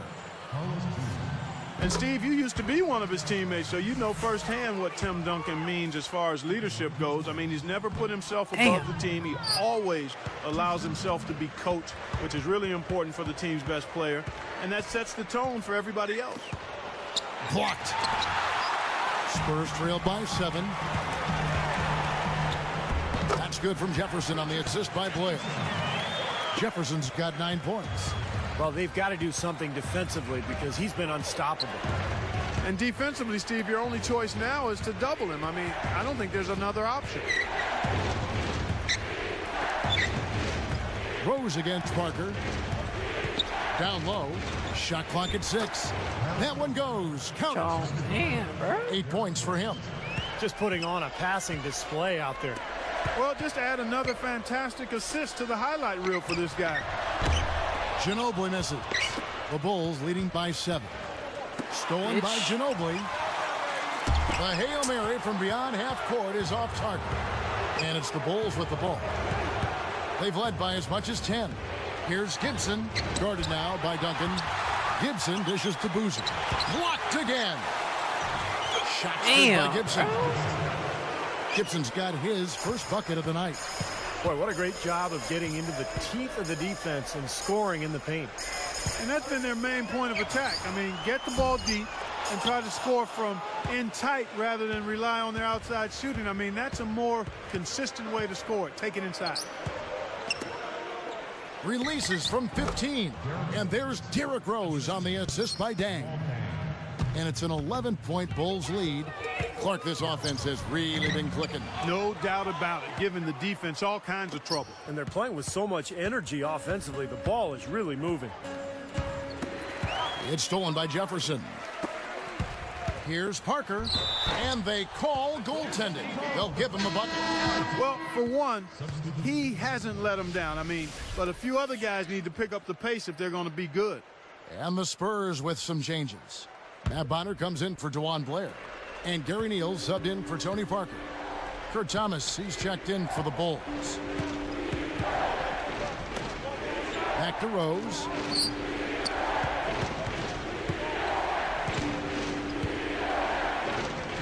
Neal gets called for the reach. That's his first foul. Well, you look at all these top-level teams in the NBA, and boy, I really enjoyed last year's playoffs. It was such an open-field competitive action. You really felt that there were a number of teams with a chance to make a deep run. That's good. Boy, he's been so cool out there, composed, never rattled. I mean, a very steady contributor to the offense. Deflected. Out of bounds. And they retain possession. And last year's playoffs, so entertaining, Clark. Some competitive series. Steve, really an open field. Yeah, it really is. There's so many good young teams in the NBA right now, and some of the older, more talented teams maybe on the way downhill. So this is going to be fascinating the next few years to see which teams can break through and get to that top level. Korver kicks to Rose. There's the pass to Boozer. There's the screen. 6 on the shot clock from past the arc. And there's Dang. That's good on the assist by Thomas. Dang's got 6 here in this quarter. Well, how happy were Bulls fans last season with the way their team played, and with good reason. The Bulls ended the year with the second best points per game differential in the entire league. And there's the rejection. But they retain possession. They grab their own miss. Spurs trailed by 14. Neal passes to Ginobili. Now Thomas defending for three. Bonner. Chicago grabs the miss. Boozer's got his 5th rebound right now in the game. You know, you're right, Steve. It's one thing to win. It's another to win with ease. And Clark, that applies to the Bulls, as you mentioned. Yes, 7.3 average margin of victory for the Bulls, and they were very close to the Heat for tops in that regard. I mean, just 0.2 of a point separated those two teams in terms of margin of victory. That's not a defensive matchup that's going to work out too often. I mean, it's hard to give up that much size. And some changes here for the Spurs. DeJuan Blair, he's checked in for Matt Bonner. Green comes in for Richard Jefferson. And it's James Anderson in for Manu Ginobili. Well, Tim Duncan, even in his prime, was never the most athletic player. Very smooth, and he has a great feel for the game, still playing at a very effective rate. But in his prime, probably the greatest power forward of all time. And Tim Duncan, as you said, Steve, never the most athletic player, and slowing down a bit more now with age. And Clark, that's something that, he's going to have that transition in his own personal game from what he was to what he's got to become. Yeah, that's a natural progression, especially if you play as long as Duncan has at the level he's played at. He's gotten the most out of what he brought to the table, though. Highly efficient, highly skilled. He's one of those players who, as long as pain doesn't interfere, I think he could be effective, into his 40s perhaps, because his game is close to the ground, it's cerebral, and it's based on skill and efficiency, and he can still do that, maybe not as consistently and as brilliantly as in the past, but still be effective. Boozer hits them both. Spurs trail by 13. Neal dishes to Anderson. But they'll get another chance. Second shot opportunity, and Green gets it to go. Here is Watson. Stolen.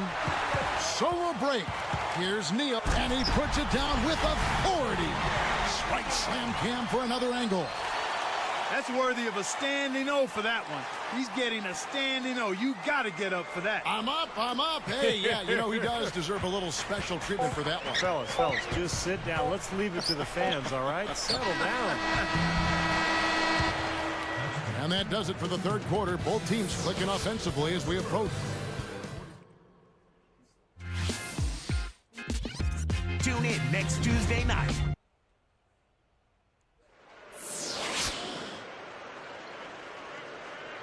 And now let's send it to our sideline reporter, Doris Burke, for our Sprite Spark of the game. Doris? Kevin, well, our spark of the game goes to the Bulls for that major surge. A big offensive outburst in the third period is what has them in the lead right now. There's still a lot of work to be done, and anything can happen. All right, Doris, thank you. That run was a critical stretch mark of the game. It sure was. I mean, once the pilot light was lit, they didn't let up. Well, offensively, it all came together for them, Clark, and it really allowed them to kind of take control of the game at that point. So with Duncan sitting on the bench, here's how the floor looks for Greg Popovich. We've got Chris Quinn. McDyess is out there with Green. Then there's James Anderson. And it's Blair in at the center, filling out the middle. Now here's Green. Pulls up on the wing. The shot is off. Nice D from Rose. Goes up. The feed to Watson. For three. And again, Chicago. No good. Here is Anderson. That's good. Anderson's got the fourth quarter going with the first basket of the period here for the Spurs. Chicago calls timeout. And the Spurs were so consistent last year against the entire league. They were 23-7 against the East, and of course did pretty well against the West too. Let's find out what Doris Burke has for us. Hi, guys. Over that break, I was able to catch the message Tom Thibodeau was giving to his team. He urged them to stick with it and keep after it. He said, listen, we're right there. There's plenty of time left. If we can get some stops and find some good quality looks, we've got an opportunity to win this thing. Only question there was who was going to finish it. Easy, fast break. Yeah, you know what? And I think they made the right call there, Steve. That was the Sprite Slam Cam moments ago. Highlight reel action right here. You talk about the East, you can talk about the West too, Steve. A lot of those teams probably glad they only have to face the Spurs 2 or 3 times a season if you're an Eastern Conference club. Kevin, always a really difficult matchup for anybody are the Spurs. I mean, they're just one of the toughest teams in the league. Experienced, cohesive, together, extremely well coached. I mean, they epitomize what you want to see in a championship caliber team over a long period of time. I mean, their consistency has just been remarkable, and a lot of people share in the credit for that. Just 5 on the clock. Here's Watson. Bullseye! And the Bulls lead by 7. Here's Ginobili.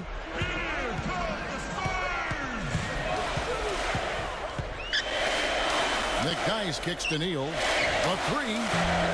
Damn. Shot is off. So the Bulls will take it the other way. Just an enormous advantage for them on the boards. Guys, the key to the lead, to me, has been they've dominated the glass. It's that simple. Here's McDyess. That falls. Nice feed that time for Manu Ginobili. The Bulls leading by 7. Now Watson.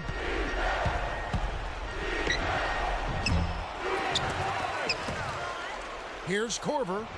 The kick out to Dang. And there's the 3-second violation. Both teams deciding to change it up.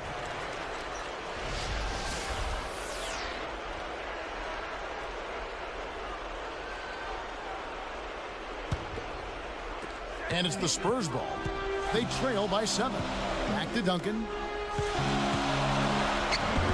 That shot's good on the assist by Ginobili. 9 points for Duncan.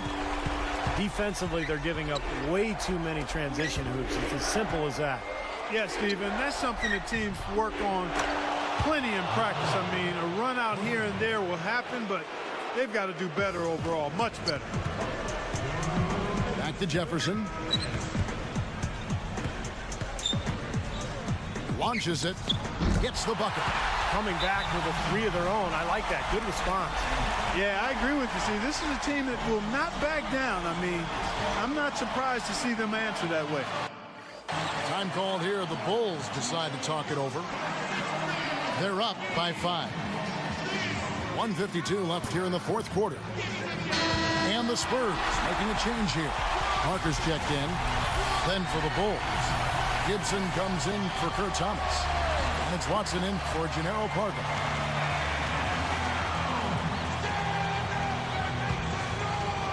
Here is Rose.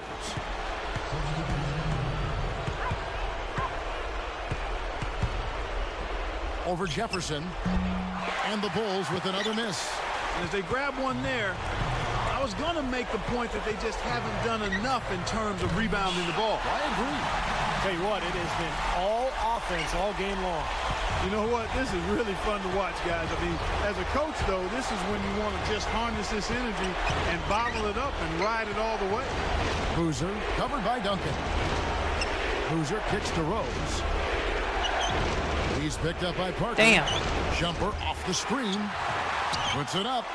And the dunk by Boozer. Fuck this thing, Yeah, he's bro. a fighter. Come on with this damn time. Oh, shit, Well, that's bro. vintage, Clark. You're right. Strong offensive rebound leads right into the slam. Yep, that's his identity. He's an energy player who's always going to bring it every night. Here's Parker. Long range from the inbound. Damn. The rebound by Gibson. Gibson's got 6 rebounds now in the Bitch. game. Gets the bucket. Parker's got 10 points here in the second half. Fuck you saying, Such nigga? an What the aggressive fuck you player. saying, bro? I just love the way he explodes to the rim. Rose. Look at that Rose shit. can't get that one to fall. Well, ever since the second half started, he's been ice cold. Very little going his way right now. This one for 3. Damn. Down by Carlos Boozer. Nobody near him. He'll normally make that one. We can probably expect to see him slow it down now. Yeah, you got the lead. Burn some clock here. Smart move. Yep. Parker gets the reach-in call. That's his first foul.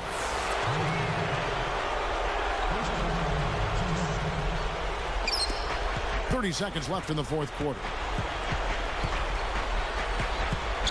He kicks to Watson. Over Ginobili. Boozer passes to Rose.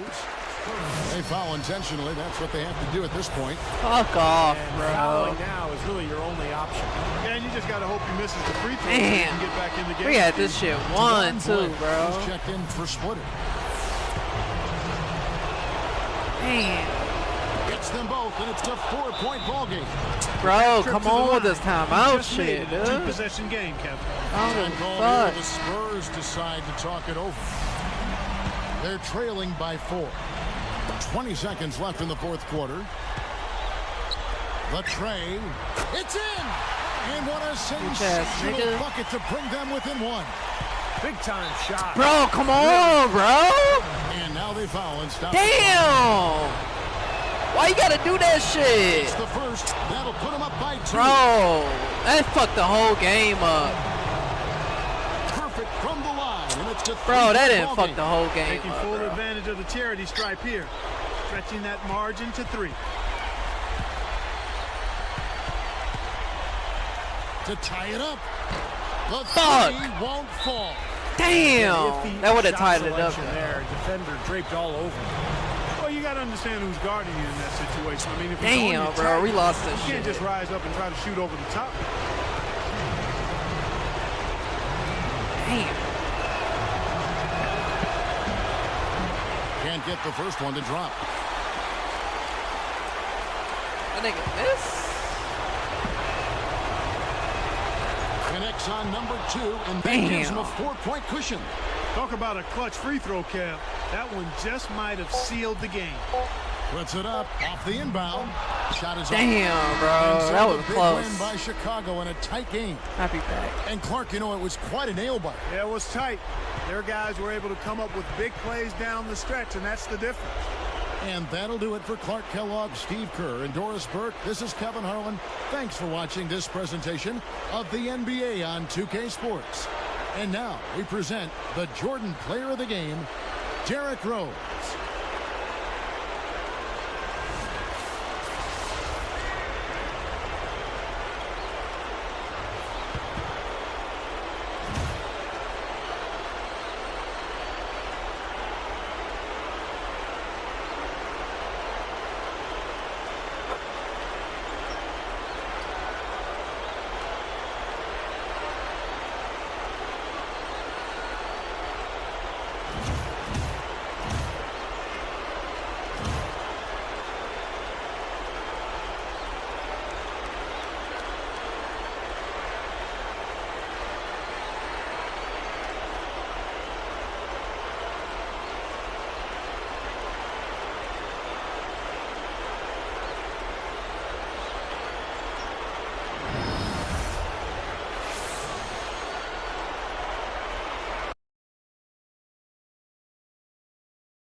Who's next?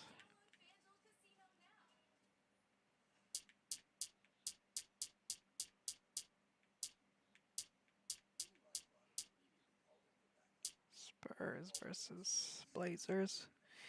Did we already fit this team?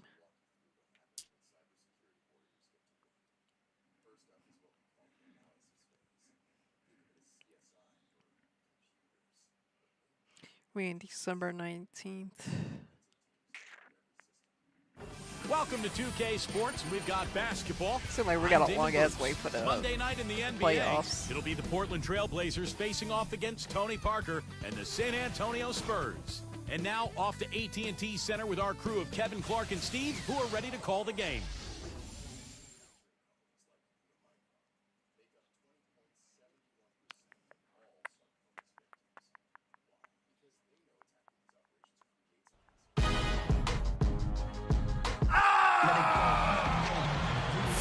The Blazers looking to defeat their Western Conference rival going into this game.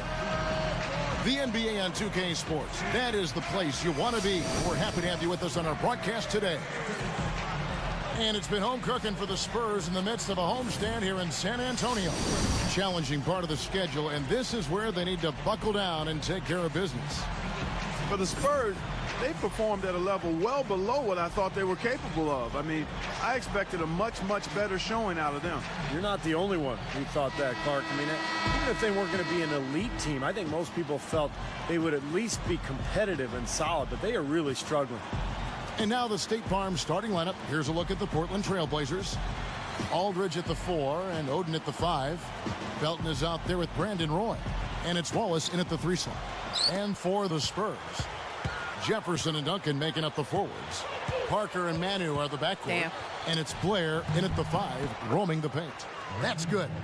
And there's the first bucket of the game. Yeah, that's a nice tone setter out of the gate. Outside Jefferson. Felton against Parker. Portland grabs the miss. Well, the Blazers last year were a middle-of-the-road defensive team, but when you consider all the injuries they had to their front line, it was an impressive accomplishment just to get to where they did. And Doris Burke caught up with Coach Greg Popovich.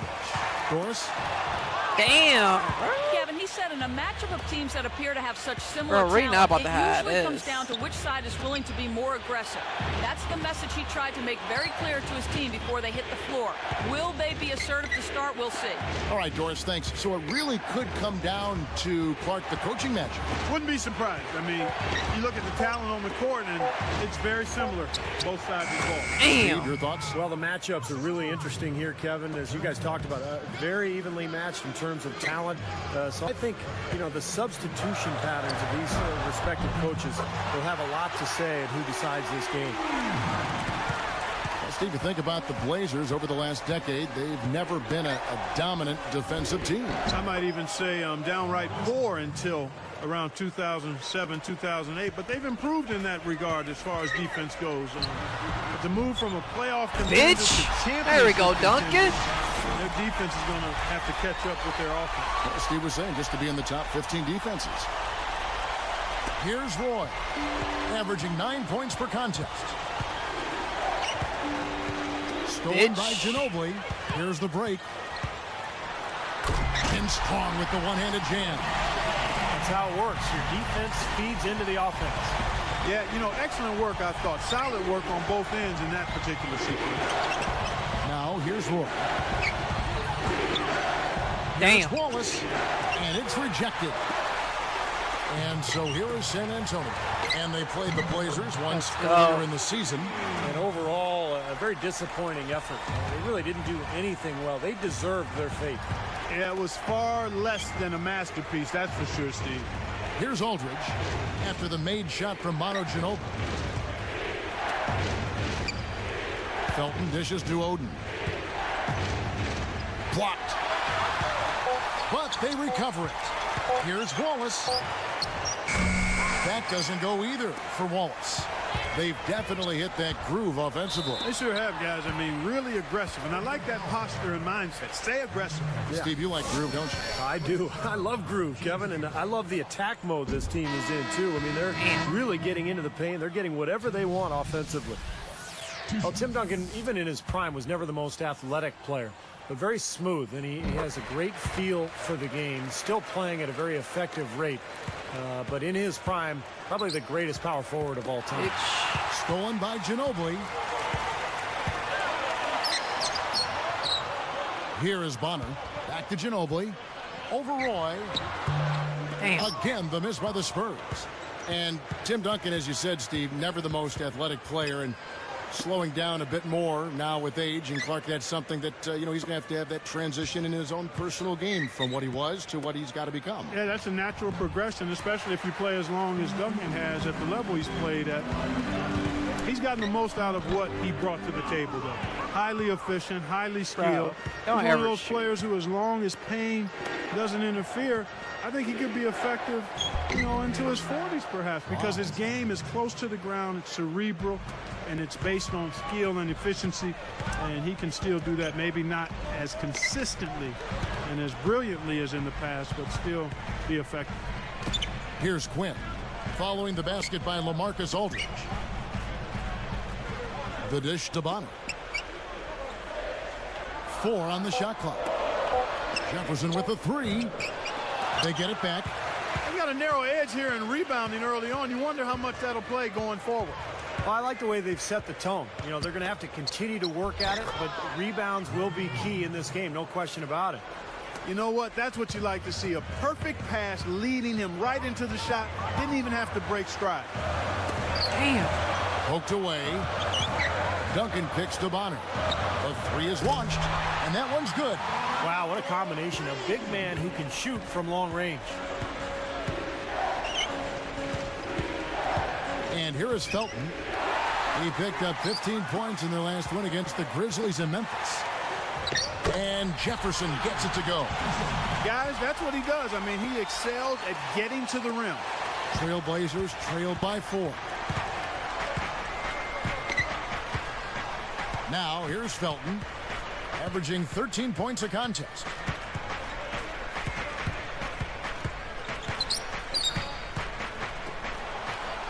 Roy passes to Felton. No good on the triple.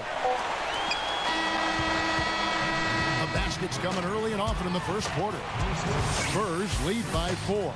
I was impressed with their transition game, guys. They really got out and ran the lanes. Yeah, they did. I mean, no better way to get easy buckets. It's Christmas basketball. LeBron James and the Miami Heat take on Dirk Nowitzki and the Dallas Mavericks.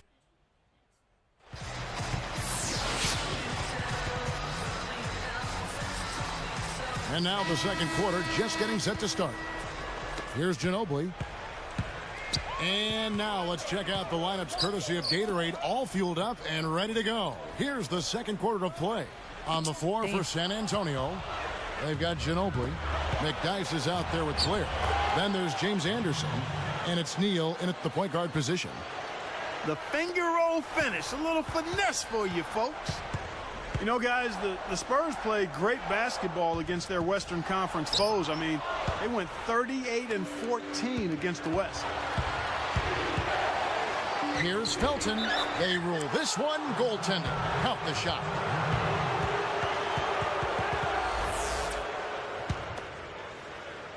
And so here is San Antonio. The Oklahoma City Thunder will be in town for the next one. That game will conclude a 3-game homestand. Steve, when you look at the Spurs' regular season dominance a season ago, what was the key in your mind? I thought it was Greg Popovich's style. I mean, he decided to go away from that traditional inside-out game. They got much faster as a team. They played a higher pace. And Pop knew they had to take advantage of their scoring and to cover up for the fact that they're no longer one of the most talented teams in the NBA. Well, guys, it was the best start in franchise history for the Spurs last season. They got to 40 wins before the end of January. That was a team first, and finished with the second best record in the league, 61 wins. So, Steve, a team you used to play for, the Spurs, essentially a 50-win team for the last 13 seasons, including when you played for them, but they may be nearing the end of their championship window. Some people think that. How about you? Well, even Tony Parker said over the summer that he didn't think the Spurs could win a championship anymore. So what a run it's been. 50-win seasons, 13 times in a row. Just incredible. They'll still be very competitive, but this is not a championship team any longer.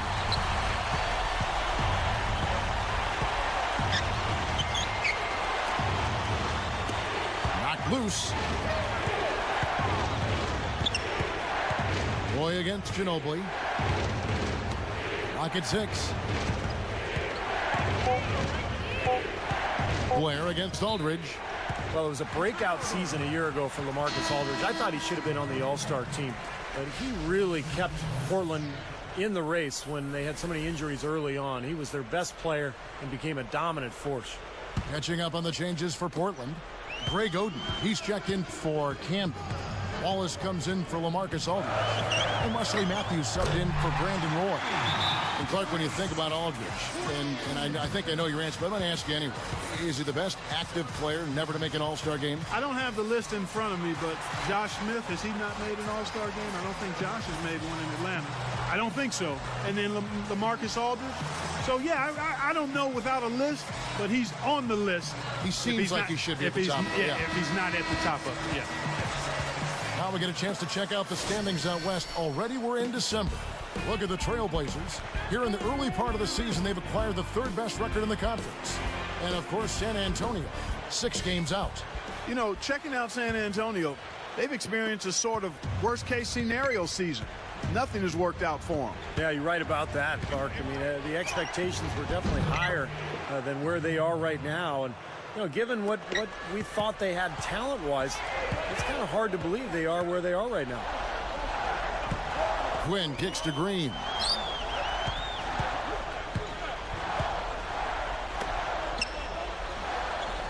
Down low. Matthews with the steal. That's such a tough catch when the ball is coming from that far away.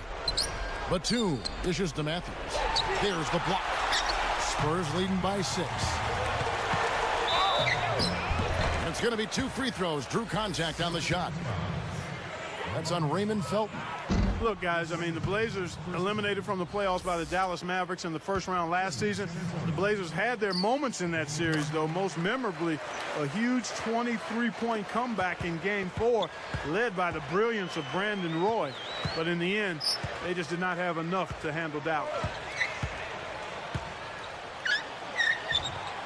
Good on the leaner. Felton's got 10 points in the game.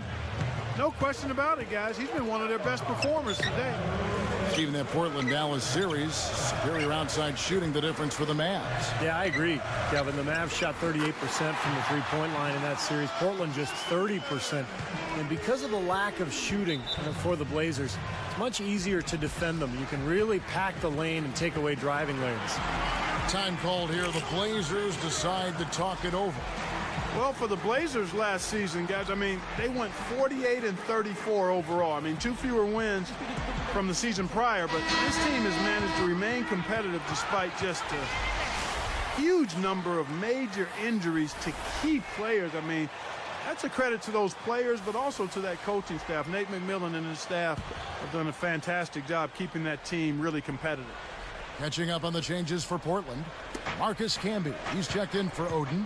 Luke Babbitt comes in for Nicholas Batum. And it's Mills in for Raymond Felton. Wallace outside.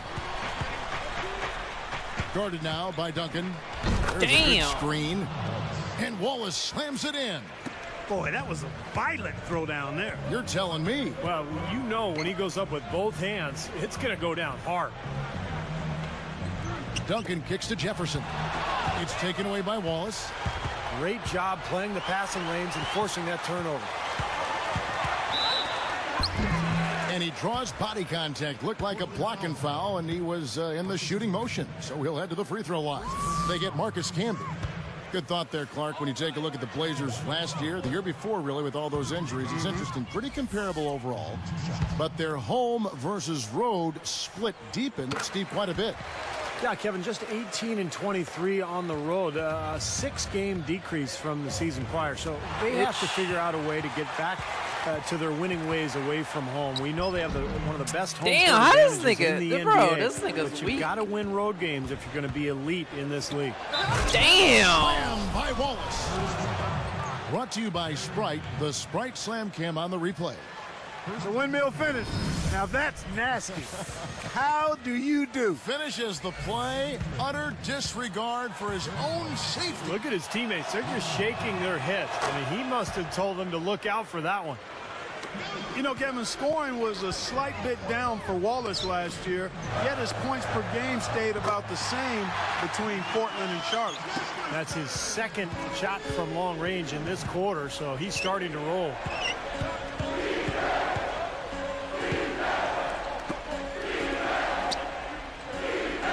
Wallace left side. Makes the lead pass. A strong finish under heavy pressure all over. Good point, Clark, going back to Wallace for a moment. Steve, about 15 points and 8 rebounds for him last season. Well, the move to Portland was good for Wallace, guys. I mean, his field goal percentage went from 43% up to 50%. I think he was energized by the trade. They enjoyed playing in Portland in front of those great fans. And I would look for another great season out of Wallace this year. There's Neal with the 3. And good on the basket. Hook it. And the Spurs lead by 8. And here's Mills from the arc. And he beat the buzzer. But it's no good. And we've reached halftime in this one. Back here in just a moment from San Antonio.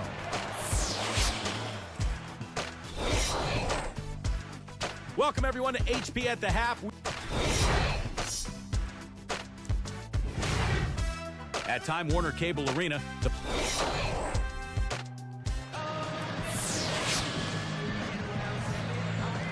And the second half about to start here in just a few moments.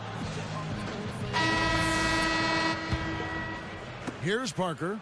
Well, you talk about the San Antonio Spurs franchise, guys. I mean, perhaps no better run organization in basketball, maybe even in all the sports. The culture of accountability, the work ethic, the winning from the front office down, ownership at the top starts it all. I mean, it's a group to be emulated in every way.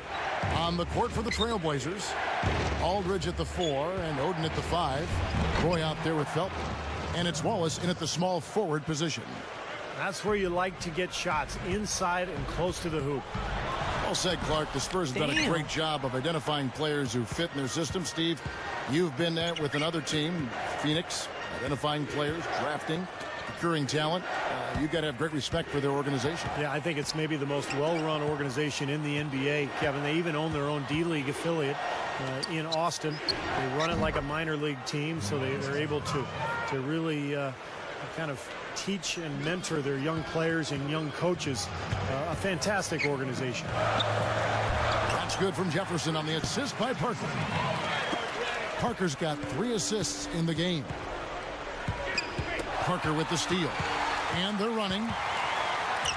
Lays it in off the breakaway. And it's an 8-point Spurs lead. Well, that's great. You take advantage of that turnover and convert at the other end. Absolutely. I mean, points off turnovers this time generated off the steal.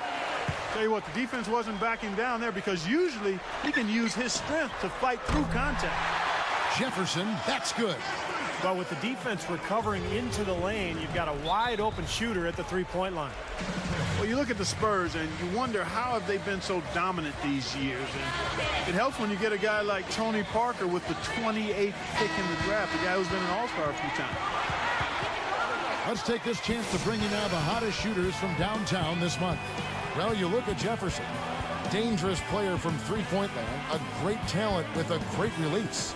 Well, it's not just that he's getting the baskets, Kevin, but he's been doing a great job of getting open for a shot. So it's a combination of making shots, but before that, getting himself open to take the shots.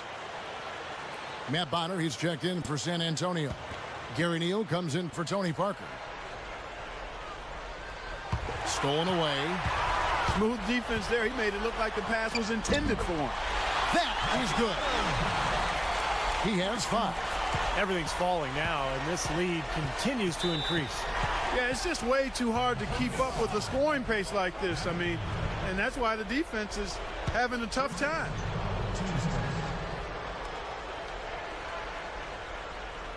Here's Wallace. He's got 7.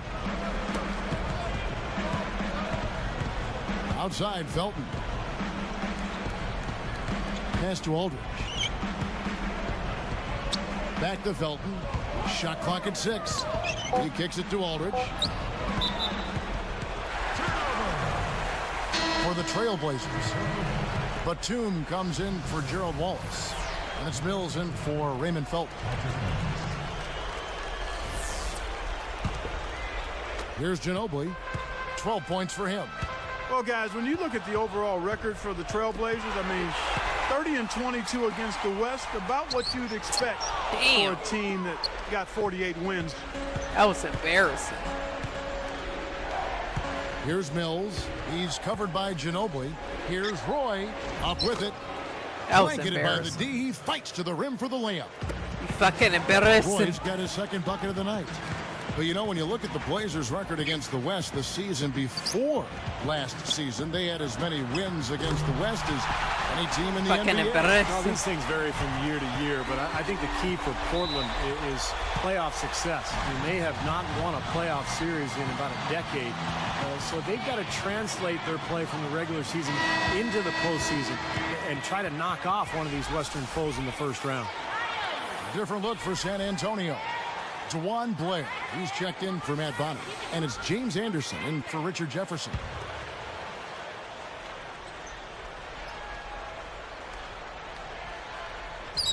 And stolen by Blair.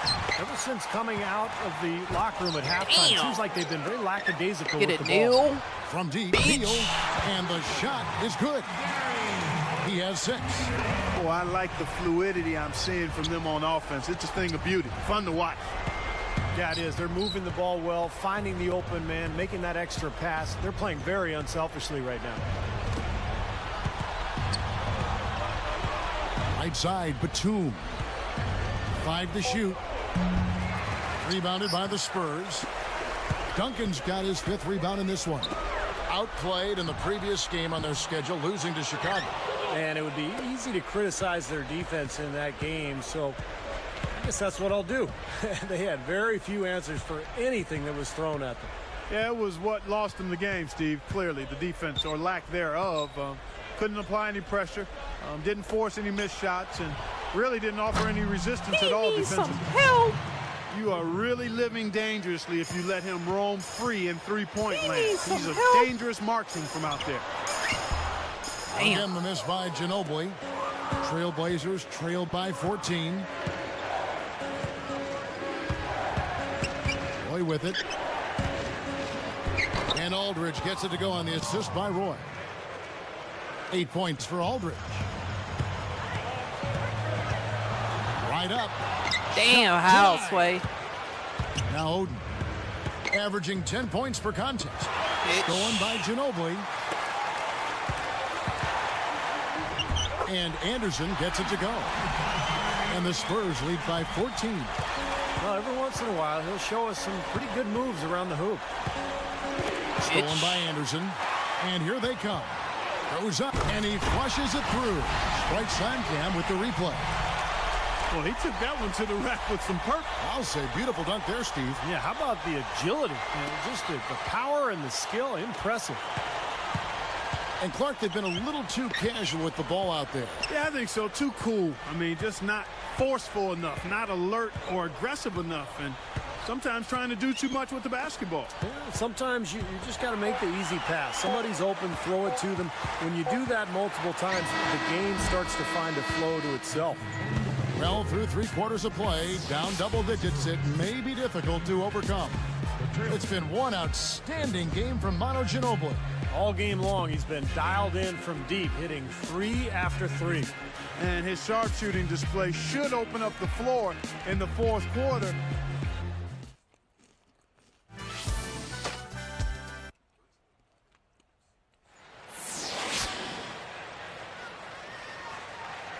As the 4th quarter gets rolling here, let's check out our Sprite Spark of the Game, presented by Sprite. Hey, Doris. Hey, Kevin, well, our spark of the game goes to the Spurs for that major surge. Some fantastic effort and work on the defensive end in the 3rd period has been crucial to them gaining control and setting the tone. Most important for them, building the lead. We'll see if they can keep it, guys. All right, Doris, thank you. That run was a critical stretch mark of the game. It sure was. I mean, once the pilot light was lit, they didn't let up. Well, offensively, it all came together for them, Clark, and it really allowed them to kind of take control of the game at that point. So with Duncan sitting on the bench, here's how the floor looks for Greg Popovich. Jefferson and McDyess make up the forwards. Chris Quinn out there with Green, and it's Blair in at the pivot, manning the middle. Here's Jefferson, and he finishes nicely on the layup. And the Spurs lead by 16. This team just looking to run at every opportunity. Circles around them is what they're doing. I mean, pushing the tempo and really enjoying an advantage there. Oden passes to Campbell, and that one's good. I can imagine they're going to hear an earful about this next stop. I mean, that's 3 straight field goals given up right in the middle of the lane. Inexcusable. For my nigga. Starts at the rim. You want teams shooting the ball from the outside, and that's not happening. They're just giving up everything inside. And now Doris Burke has an update from the sidelines. Thanks, guys. I was able to hear Greg Popovich coaching his team during that last break. He was propping his guys up for their defensive pressure, saying, listen, the pressure you put on them has been fantastic. Keep pestering them, forcing turnovers, and we'll be in a great position to win this thing. He's putting on a commanding performance here. He's hit 2 3-pointers in each half now. And Batum kicks to Felton. It's blocked. Spurs leading by 17. Even numbers. Jefferson down low. Defended by Batum. Ginobili with the 3. And again, it's San Antonio with the 3. Tell you what, with the 3-pointers flowing, this defense is really struggling right now. Yeah, it's a big differential in points off of threes, and they've got to do a better job of closing out defensively. Felton kicks to Aldridge. Duncan is there. Batum for 3. And again, it's the Trailblazers from deep. Now they're finally making some inroads here by knocking down shots from the perimeter. You know, and on defense, you start to get a little nervous now when shot making is going as well as it has for them. I mean, it's like a stampede, an avalanche. And you definitely not only hear them coming, you feel them. Shoots the 3. Batum grabs the miss. Batum's got 4 rebounds in this game. And here's Matthews for the 3. All right. Gets it to go. Want to be all You know, cute guys, and he's shit. always looking for that open 3. I mean, that's his strength. And Damn. sometimes the best time to get the 3 is in transition. Well, it's too bad after such an efficient first half. He's starting to turn the ball over here in the second. Felton against Jefferson. Well placed alley-oop pass into the layup. Superb feed there, young fella. It really was perfect setup for the lay-in. Well, he just managed to float the ball up there. Ginobili kicks to Jefferson. Here's Neal. Shoots a fader. Can they get it? Jefferson's shot is off. Trailblazers trail by 12. Now Felton. Aldridge. He's covered by McDyess. Aldridge, no luck. There's a minute 34 left in the game. From deep, Neal gets it to go. Just cruising to the finish line. Yeah, and barring something catastrophic happening, it looks like they'll go home with a nice victory here. So it's both teams making substitutions here.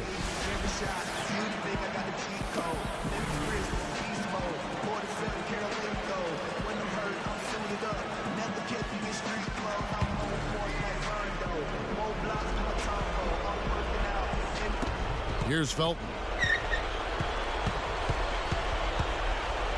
And you know, guys, it's so important for a team to find rookie scale contract guys for your roster, because on the veteran team, the older guys are going to make a lot of money. If you can find a young guy to contribute, it can really balance out your salary cap.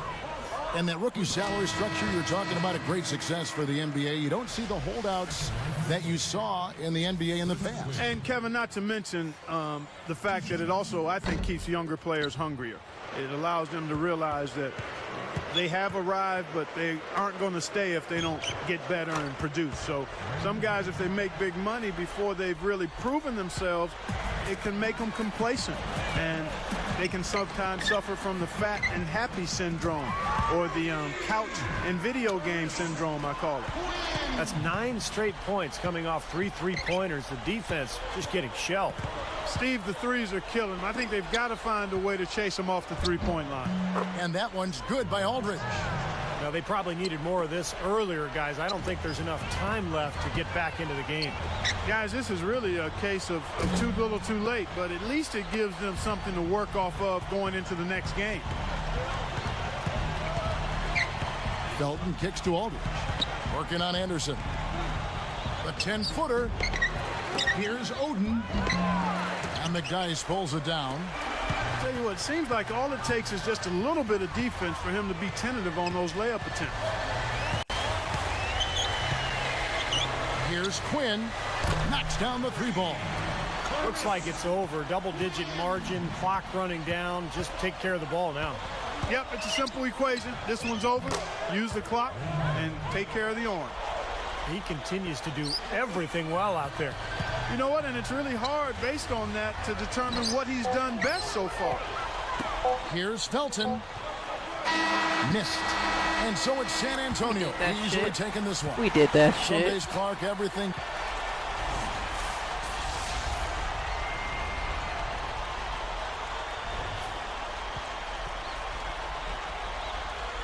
Alright, who I gotta face next?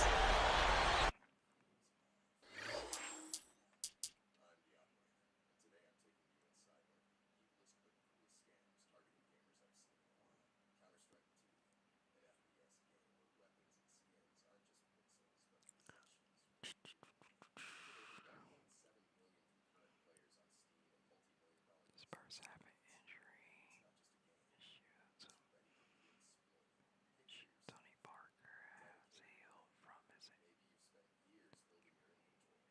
also play.